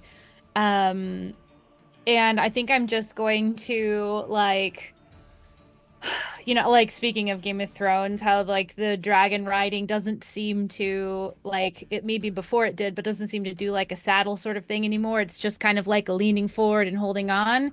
I'm just gonna kind of embrace the thing and sing to it softly. Little bird, fly through that window. Little bird, fly through that window. Just continuing on. Okay. Boy, this feels like it could be a number of things. So I'm gonna say Arcana, Animal Handling, Performance, Persuasion. One of those. Oh, well, obviously I'm gonna pick I know. What a gamut. performance or persuasion then. Let's go with persuasion. And I would like to use my inspiration to re-roll that, actually. Sure. I think I can do What's better. that for? Much better. 28. Okay. Hyacinth, you hang on to this phoenix. The heat of it more just like an ambient warmth than a burning stove as it used to be, and you feel as it kind of slowly comes to a soft landing at the center of the ballroom. Well, not the exact center, because that's where Safina is currently dueling. To round out our combat here, Safina, you have a single knight with the bear emblem stand next to you and kind of nod. He has this bucket held, and he goes, "Apparently, it's you and me." And you watch as the other knights who are closing in. What do your spirit gardens look like? They look like little tiny goats. Okay. These little tiny yoga goats Yeah. bash in the helmets of both of these knights, who both fall backwards in synchrony, and crash, like clatter all of their metal onto the ballroom floor. We are out of combat. Ah, come on, Uh, boys. And you notice, Safina, that Ron, the fallen Falcon Knight, is still about 20 feet back. Like, I was going to do something. Good show. And you get a clap. The applause starts to grow all around as Hyacinth, you find yourself, although this is again a horse-sized bird, perched rather lightly on your arm. And Safina, you have successfully won a duel against three knights, the Bear Knight actually kneeling to you. Um, as we there's a couple of things to kind of resolve here real quick. So let's go in order. So, Hyacinth, the Twilight Queen descends down from the dais with the iron crown and breaks off a quarter of it and hands it to you. Very well done. Excellently performed. I've seen better, I've seen worse, but that was one of the more unique approaches to the Phoenix catch. Thank you, my queen. And she goes back. Accept. Yeah. The the swarm around Safina is significant as all five of the heraldric knights and their courts just kind of all come in. There's kneeling, there's a lot of gauntlets going. Ah, so are you looking to join any of the banner lords? We are looking for warriors such as yourself. That was honestly incredible. The back and forth, the back and forth. Truly, and it's just it's everywhere. And then you get the woman that you spoke to who introduced herself as the Dark Lady kind of pushes her way and she kind of pushes them back a little bit. I think if she's looking for any type of banner to serve, she'd be looking for the best, yes? It depends on your definition of best, you know? It's all a little relative.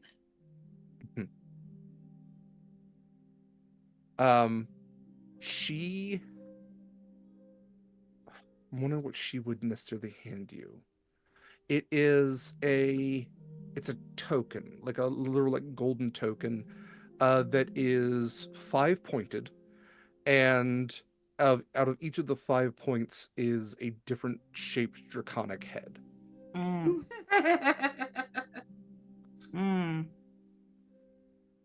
I mean the best. And It's she like, goes to step away. Think about it. And all of the Heldrick Knights start coming back in. Oh, you could be for the Falcons or the Bears or the Black Roses. And Just like the little like fawning like Gina at the Brooklyn Brooklyn Nine-Nine Gina at the party among the psychologists. That's what she's doing. right. Cry, you feel a tap on your shoulder. Ah! Sorry. Because I was looking at the Phoenix and I'm now just don't touch me. Appropriate response. I turn around and look up, down, up, up, oh. up. Yeah. Up into the skeletal face of the, I think, devilish Lord of Beasts, Baphomet. Hmm. Who, like, through these like glowing eyes, very similar, like there's a looks down and goes, "Are you one of mine?" No. Okay, just checking in. Sorry. What does he have on him? Like, outright, like.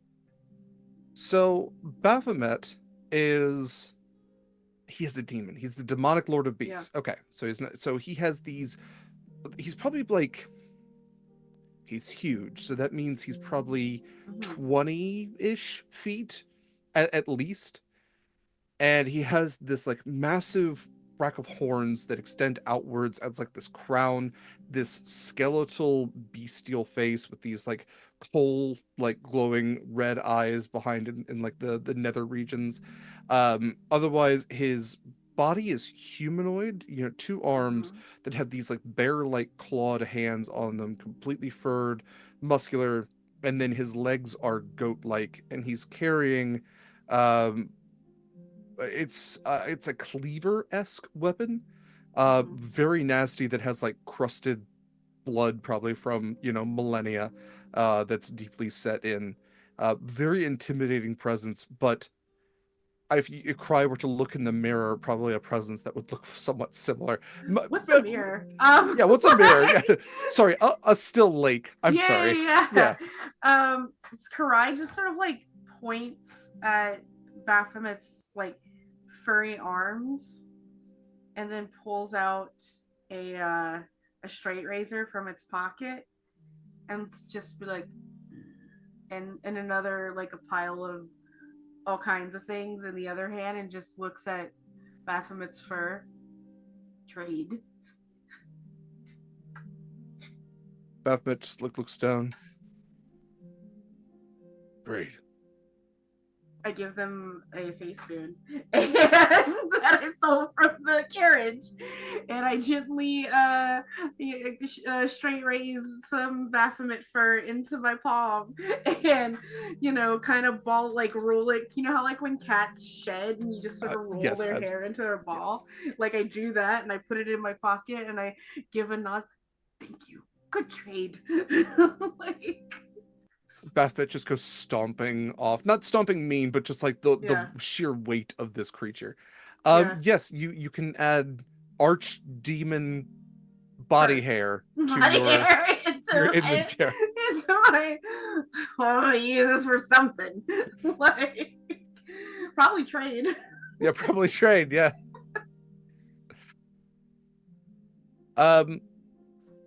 Canias, your imp is still invisible at this point, right? So who's not looking? Yes. Yeah, yeah.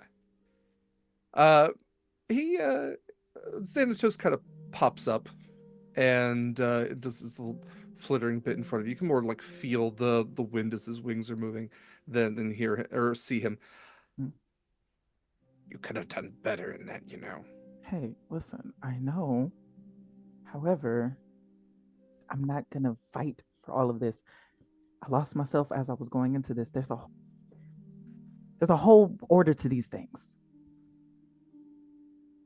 So what, You could have also helped. Whoa. Oh, I'm sorry. I'm sorry.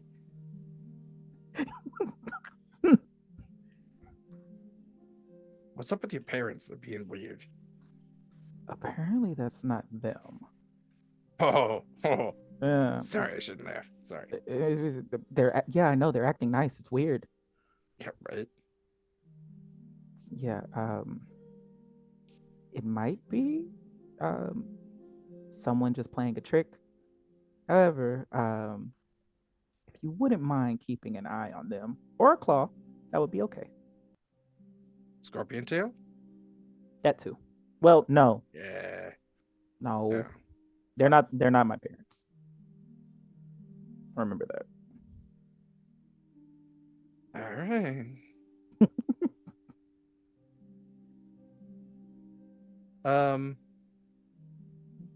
The party's kind of like getting to its next like interstitial lull as the next event is being set up. What would you all like to do in this time? I'd like to check in on our fallen Falcon Knight friend who is still so nervous. Oh, Yeah. I forgot about him. Yeah. I was like, Red and blue, decor on him. Hello. Hi. That was a mighty fine showing. Yeah. Did you find your little beastie? I was thinking it was going to be the Phoenix, but then no. No. Did they not give you any instructions or anything on what it would look like? Were they just it's gonna be here at the party?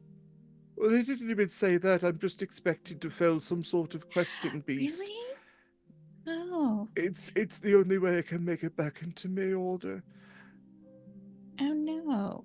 Are you sure you're not thinking too big or something? You got a smart a smaller questing beast or something? Well, I'm given options, and Uh-huh. the options are to duel a greater knight than myself, which I Uh-huh. don't feel like that's within my wheelhouse, or Mm-hmm. I can save a person in dire peril, and I've yet to find someone in that, um, or the courage to do so once I have. And the last thing is to fell a great questing beast. And the original questing beast I found out was just a giraffe, which Oh was really no. upsetting to discover. And since then, they've really raised the bar. No, I feel like it's a little weird to me that you have enough courage to like fell a great beast, but like you're a little, the peril thing seems to be a lot easier. Maybe you should like, I don't know. I'm not really like familiar with like your orders like rules or something, but It's like your standard chivalric order. A lot of laws about, where our taxation goes and uh-huh. how to pick flowers properly. Oh. Hmm. I was I thinking think of slaying that thing, and he points up to the dais again, the seat of the Twilight Queen, where she's now petting a Volpertinger, oh, um, which if you're not familiar is like a jackalope, but they have wings and sharp little teeth and little stag antlers, but they're otherwise just like little bunnies, and she's petting one. That seems pretty fearsome. I feel like she would be mad at you if you did that and you would get Yeah, in like then this would be the least of your problems, you yeah, know? probably. So, is there like a time limit on this or something? Like maybe it's hard for you because you're so uptight about it, you know? Yeah, I get called that a lot. Yeah. I have until the end of this gala to prove Oh myself, or I no. will be removed from my chivalric order with the most extreme prejudice and dishonor. Um, so I have a question. Do you like enjoy being in your order? Or I is don't this know. like you don't know? You What, know, are we supposed to enjoy the things that we do? a little bit. Really? Yes, yes. Oh Here's a no. secret. Here's a secret. I'm kind of a free agent. I used to be part of like a thing, and now I'm not anymore. And I think it's actually pretty great, you know? See, like, she gestures out toward, I assume, a bunch of people who are still like hovering, waiting for her to finish this conversation. I assume that's, Oh yeah, for sure. There's a lot of like rock paper scissors over who's going yeah. to like have you as part of their order. A lot So, of Rochambeau maybe going on. maybe you should consider like maybe it'll be like the best thing that ever happened to you if like you don't find this questing beast or if you don't find like somebody in peril in the next like 6 hours. It seems like a lot. So I'm to be a knight errant, Yeah, maybe. a sellsword, a hedge knight. Not necessarily. I mean, hedge knights might be fine, but like you don't even have to be a knight. Like you could become like a basket weaver or something. I don't know your life. I could weave a basket. Yeah. Um, there's like many things to do. Like maybe, I don't know, you could convince some angel or something to like employ you to I don't know what you're good at. Um, Yeah, yeah. I'll go ask the angels. You're right. yeah. I Yeah. think he should, or at least advise, like don't set your ambitions really high because I feel like, but like, you could do other things. I No, as feel like high you'd as be heavens. happy. I hear you. No. Yes. Started walking off. Oh no. Hmm. Well, it might be better. Hi. Hello. She's just okay. Okay. Ruining this guy's heart. It might be better. Who knows? Hey, who knows? It might be. Okay. Um, anything else anybody wanted to get up to? Cry. I think Karai has kind of been off into the corner, pulling out things from its pouch. Very specifically, has been like pulling out an assortment of like flowers, like snowdrops and hellebores and winterberries and things like winter associated flowers, and making two very small bouquets. And then they would like to, I guess maybe if there is a line, wait and gift these to Oberyn and Tatiana. Okay. Yeah. You were able to collect everything and then kind of make it up to the dais. Um, you notice not a lot of other people are like super close to the dais, and as you're kind of walking up, um, a couple of the hobgoblins who are standing guard cross their halberds and put out a gloved hand. Can we assist you?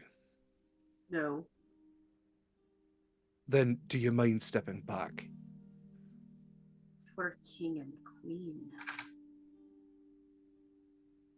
They can look to each other.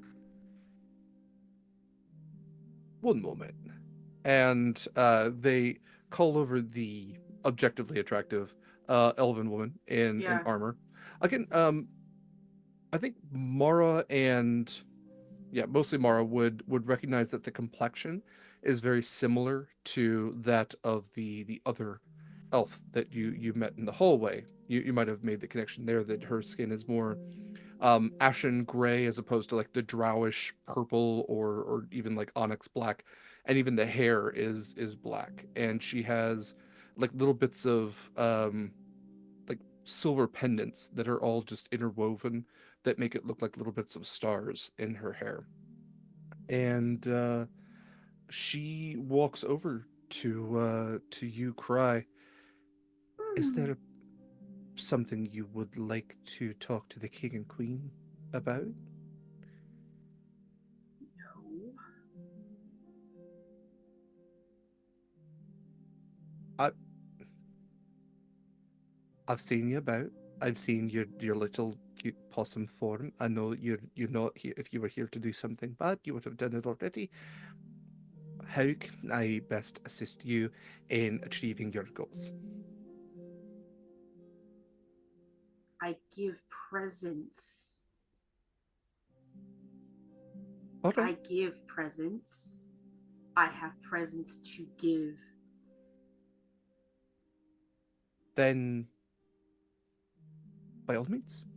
And she herself like parts. Whoop, sorry, hit my mic. Mhm. Parts the halberds and uh puts out a hand to you to help you up the like few set of stairs that are there. But My hands are full. very Like, well. I'm very dexterous. I managed to climb these steps just fine. No, I do like that. I do like my hands are full. No, that's good too. Um, and she brings you before king and queen Oberon and Titania.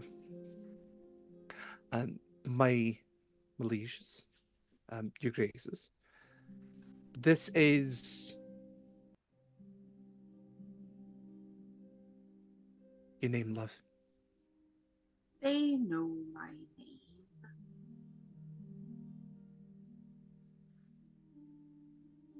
It has a gift for you. And king and queen have their hands together. It's very nice to see you again. I am home. And I hand the flowers to both of them. Are you planning on staying this time?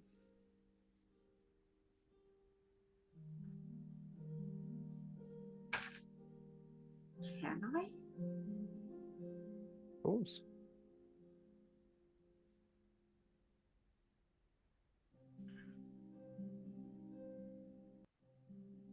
I know it was not ideal when you left last time, but time is of little consequence in places where it doesn't exist. Next time. I have things at my cave that I don't that I left for trade. I understand. Is it still Cry? Your name? I don't have name anymore. Call me whatever you like.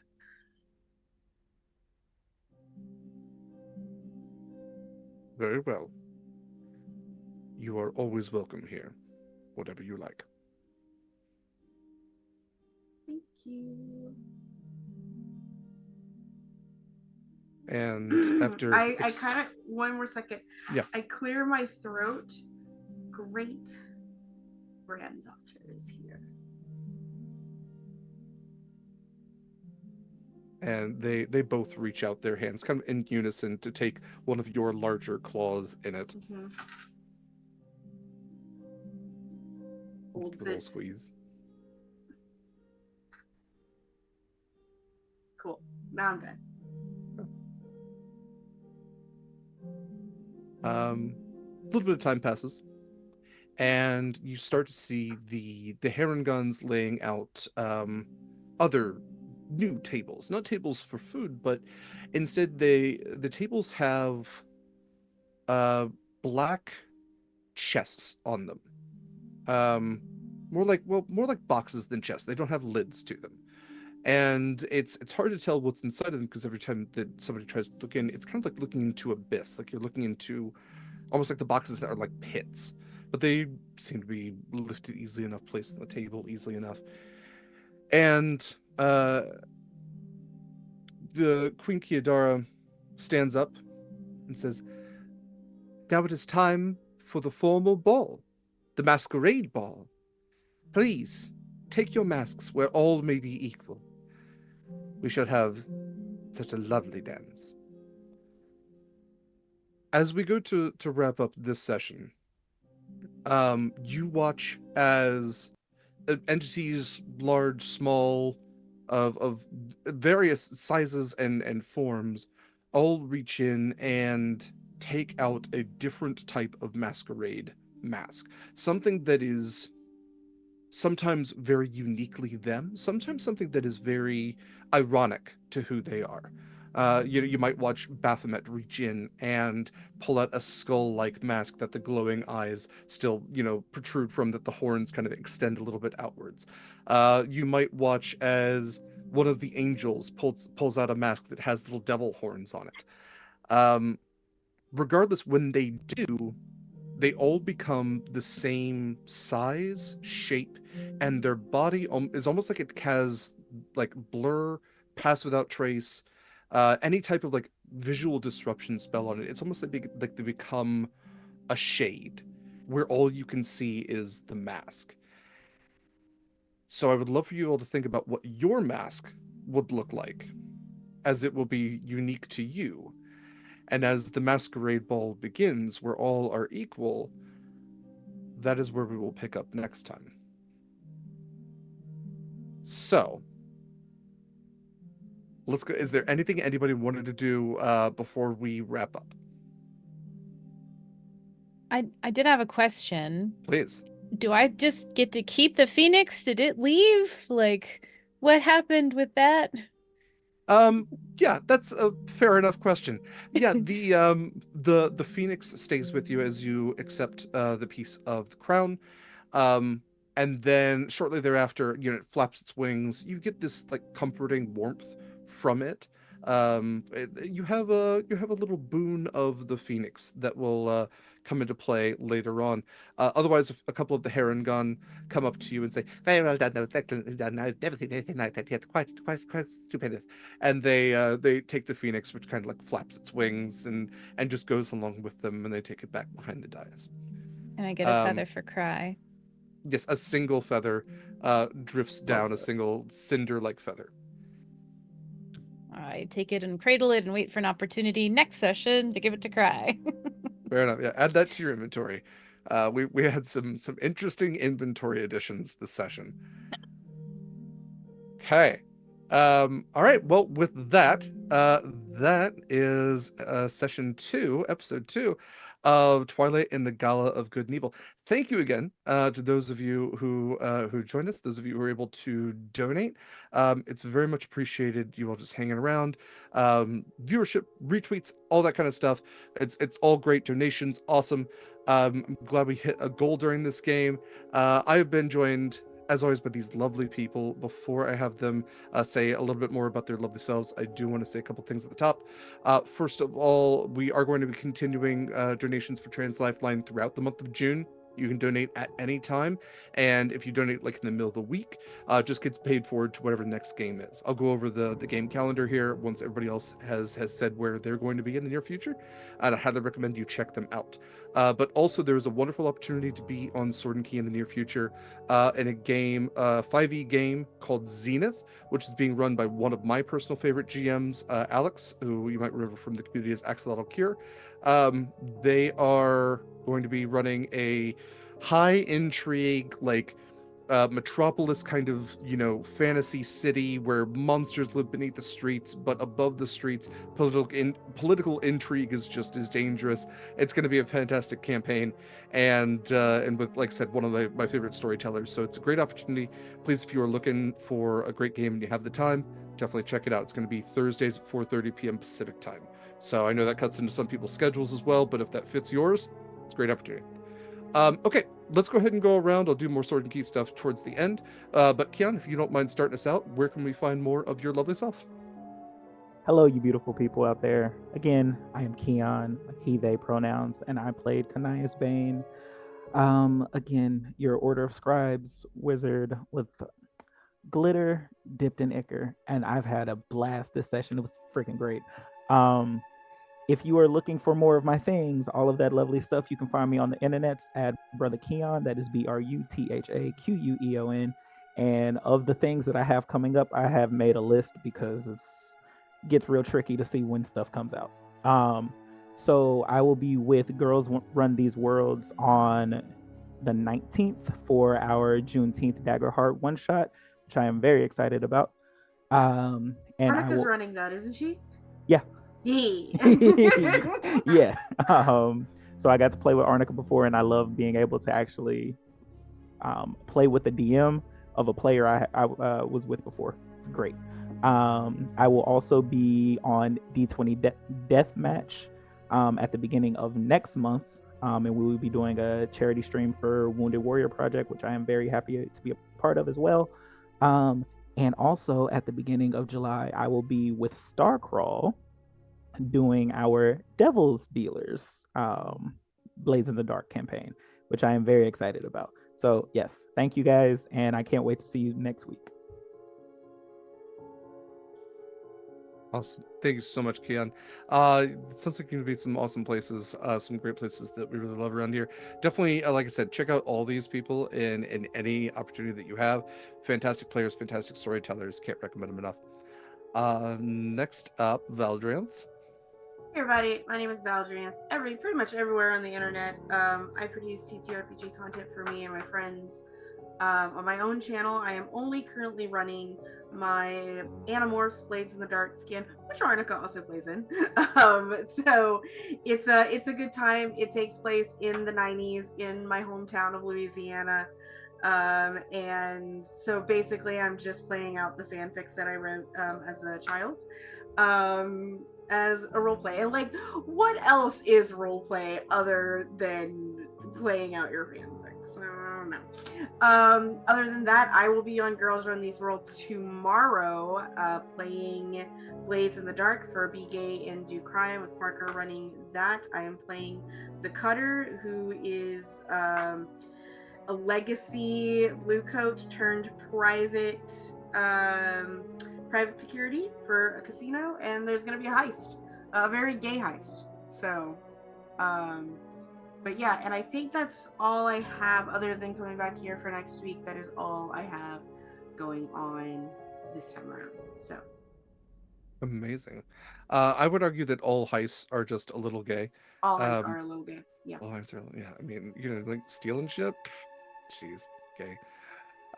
Thank you, Valdrianth. I was gonna ask how eyes could be gay, but then you answered my question for me. Yeah, exactly. Yeah, it's just like taking stuff that isn't yours. Okay. It's Pride Month. Gina, or no, Katie, you're next. Sorry. Hello, I'm Katie Quixotic. As I like to say, you can find me anywhere that I want you to find me as Katie Quixotic, including my Twitch channel, Katie Quixotic, where I stream several times a week and will be streaming tomorrow. If you liked my singing or at least didn't hate it, I sing a lot on my streams, so maybe that's a selling point. I don't know. And then I'll be back here next Sunday, and I think that's pretty much all I've got going on at the moment. Thank you, Katie. All right, Gina. Now it's your turn. Sorry. Hi, I'm Gena. I played Safina. You can find me on Twitter mostly at _Genathan, like Jonathan, but Gena at the front. I have a very complex calendar of just Candela on the 27th on Nerds with Dice, but that's it. Incredible. Well, we'll have more places for you soon, Gina. I guarantee that. Let's see. Last but not least, Space Valkyrie. Hi, yes, I am Other Val. No, I'm Val or Space Valkyries anywhere on the internet. You can watch me stream Wednesdays and Fridays at twitch.tv/Space Valkyries or read my work under the pen name VM Ayala. One of them is going to be in the Best American Science Fiction and Fantasy Anthology, which you can pre-order and buy in any bookstore in October. Which is pretty cool. So I'm excited about that stuff. And yeah, that's all I got going on. That's amazing. I'm very excited to check that out. Hell yeah. Yes, again, check these people out any place you can, socials, games, all that kind of stuff. Extra projects. I am Derek Sword. I use he, him pronouns. Yes, Sword is my real last name. Yes, it's awesome. No, you can't have it. I've been your GM for this game and for many games, as I am the sword half of Sword and Key. If you do want to find me anywhere, that's fine, I guess. It's dsword16 on most sites, but most of what I do is just retweeting and resupporting Sword and Key. And you can find all of Sword and Key stuff at beacons.ai/Sword and Key. All of our socials, it's going to be Twitter, Instagram, Blue Sky, sword_and_key, because we also, like Gina, have to live with underscores in our lives. You can join our Discord through our beacons as well. You can check on any applications that are open, including the one for Zenith. You can check on our discount codes.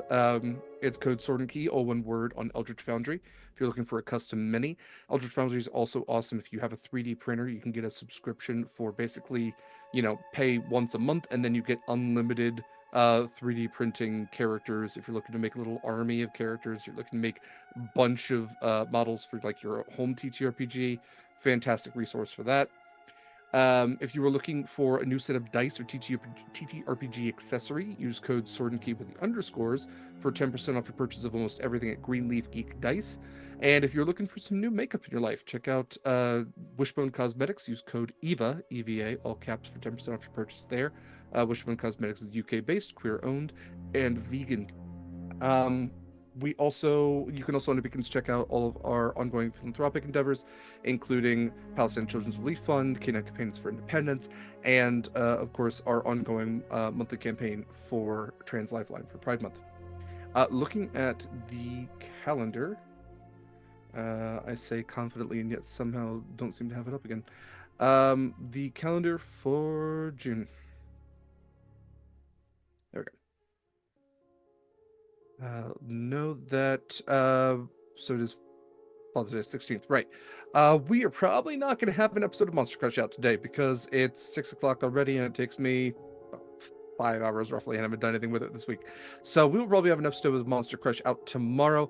It's a daddy episode. It's not going to come out on Father's Day. I'll live with it. You can live with it too. It is going to be about the Greek father of all monsters, Typhon. So it's a super snaky, sexy episode. Thank you very much, Queon.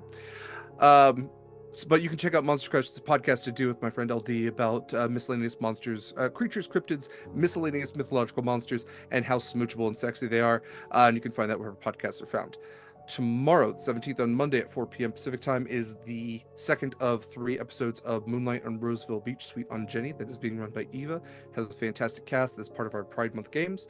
On the 18th, we continue playing the only video game yet to be streamed on this channel. I will be playing with LD and Shadow and Baldur's Gate 3, as we are frolicking our way through the Forgotten Realms with all different types of high adventure antics. We are not doing anything on 19th, which is Juneteenth, but we are going to be supporting channels that are doing shows in support of the holiday. So if you are one of those channels, awesome, we will be shouting you out. But yes, we don't have anything personally planned, so we're just looking to support the community on that day. On the 20th at 4 p.m. Pacific time is a one-shot of For the Queen, again, part of Pride Month. That will be facilitated by Mare.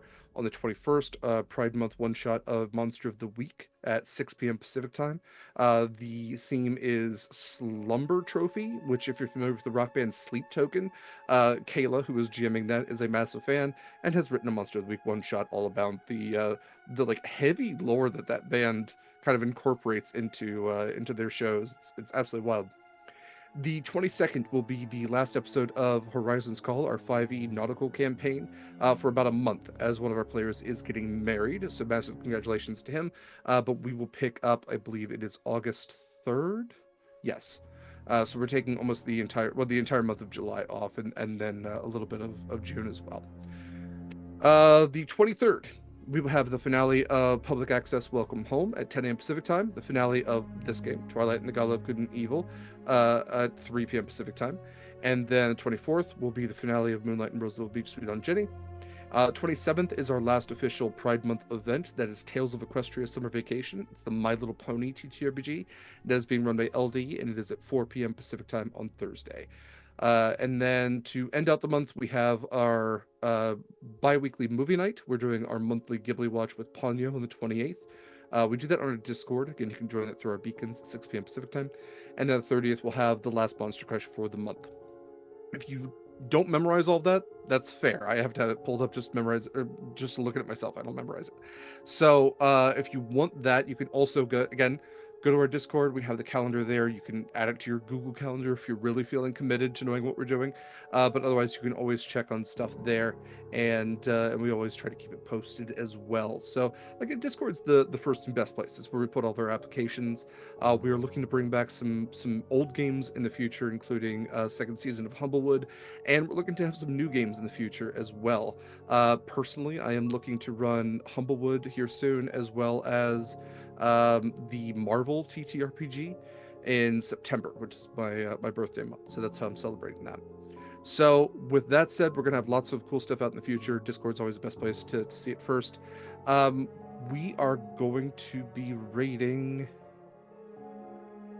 Live from the Apocalypse. So go spread some positivity over there. Tell me you had a great time. Heck, even if you didn't. And we will see you next week, if not sooner. Again, thank you for donations. Thank you for hanging out. And thank you for accepting the invitation. Take care of yourselves and be kind to yourself and others. It's going to be a great month. We'll see you next time.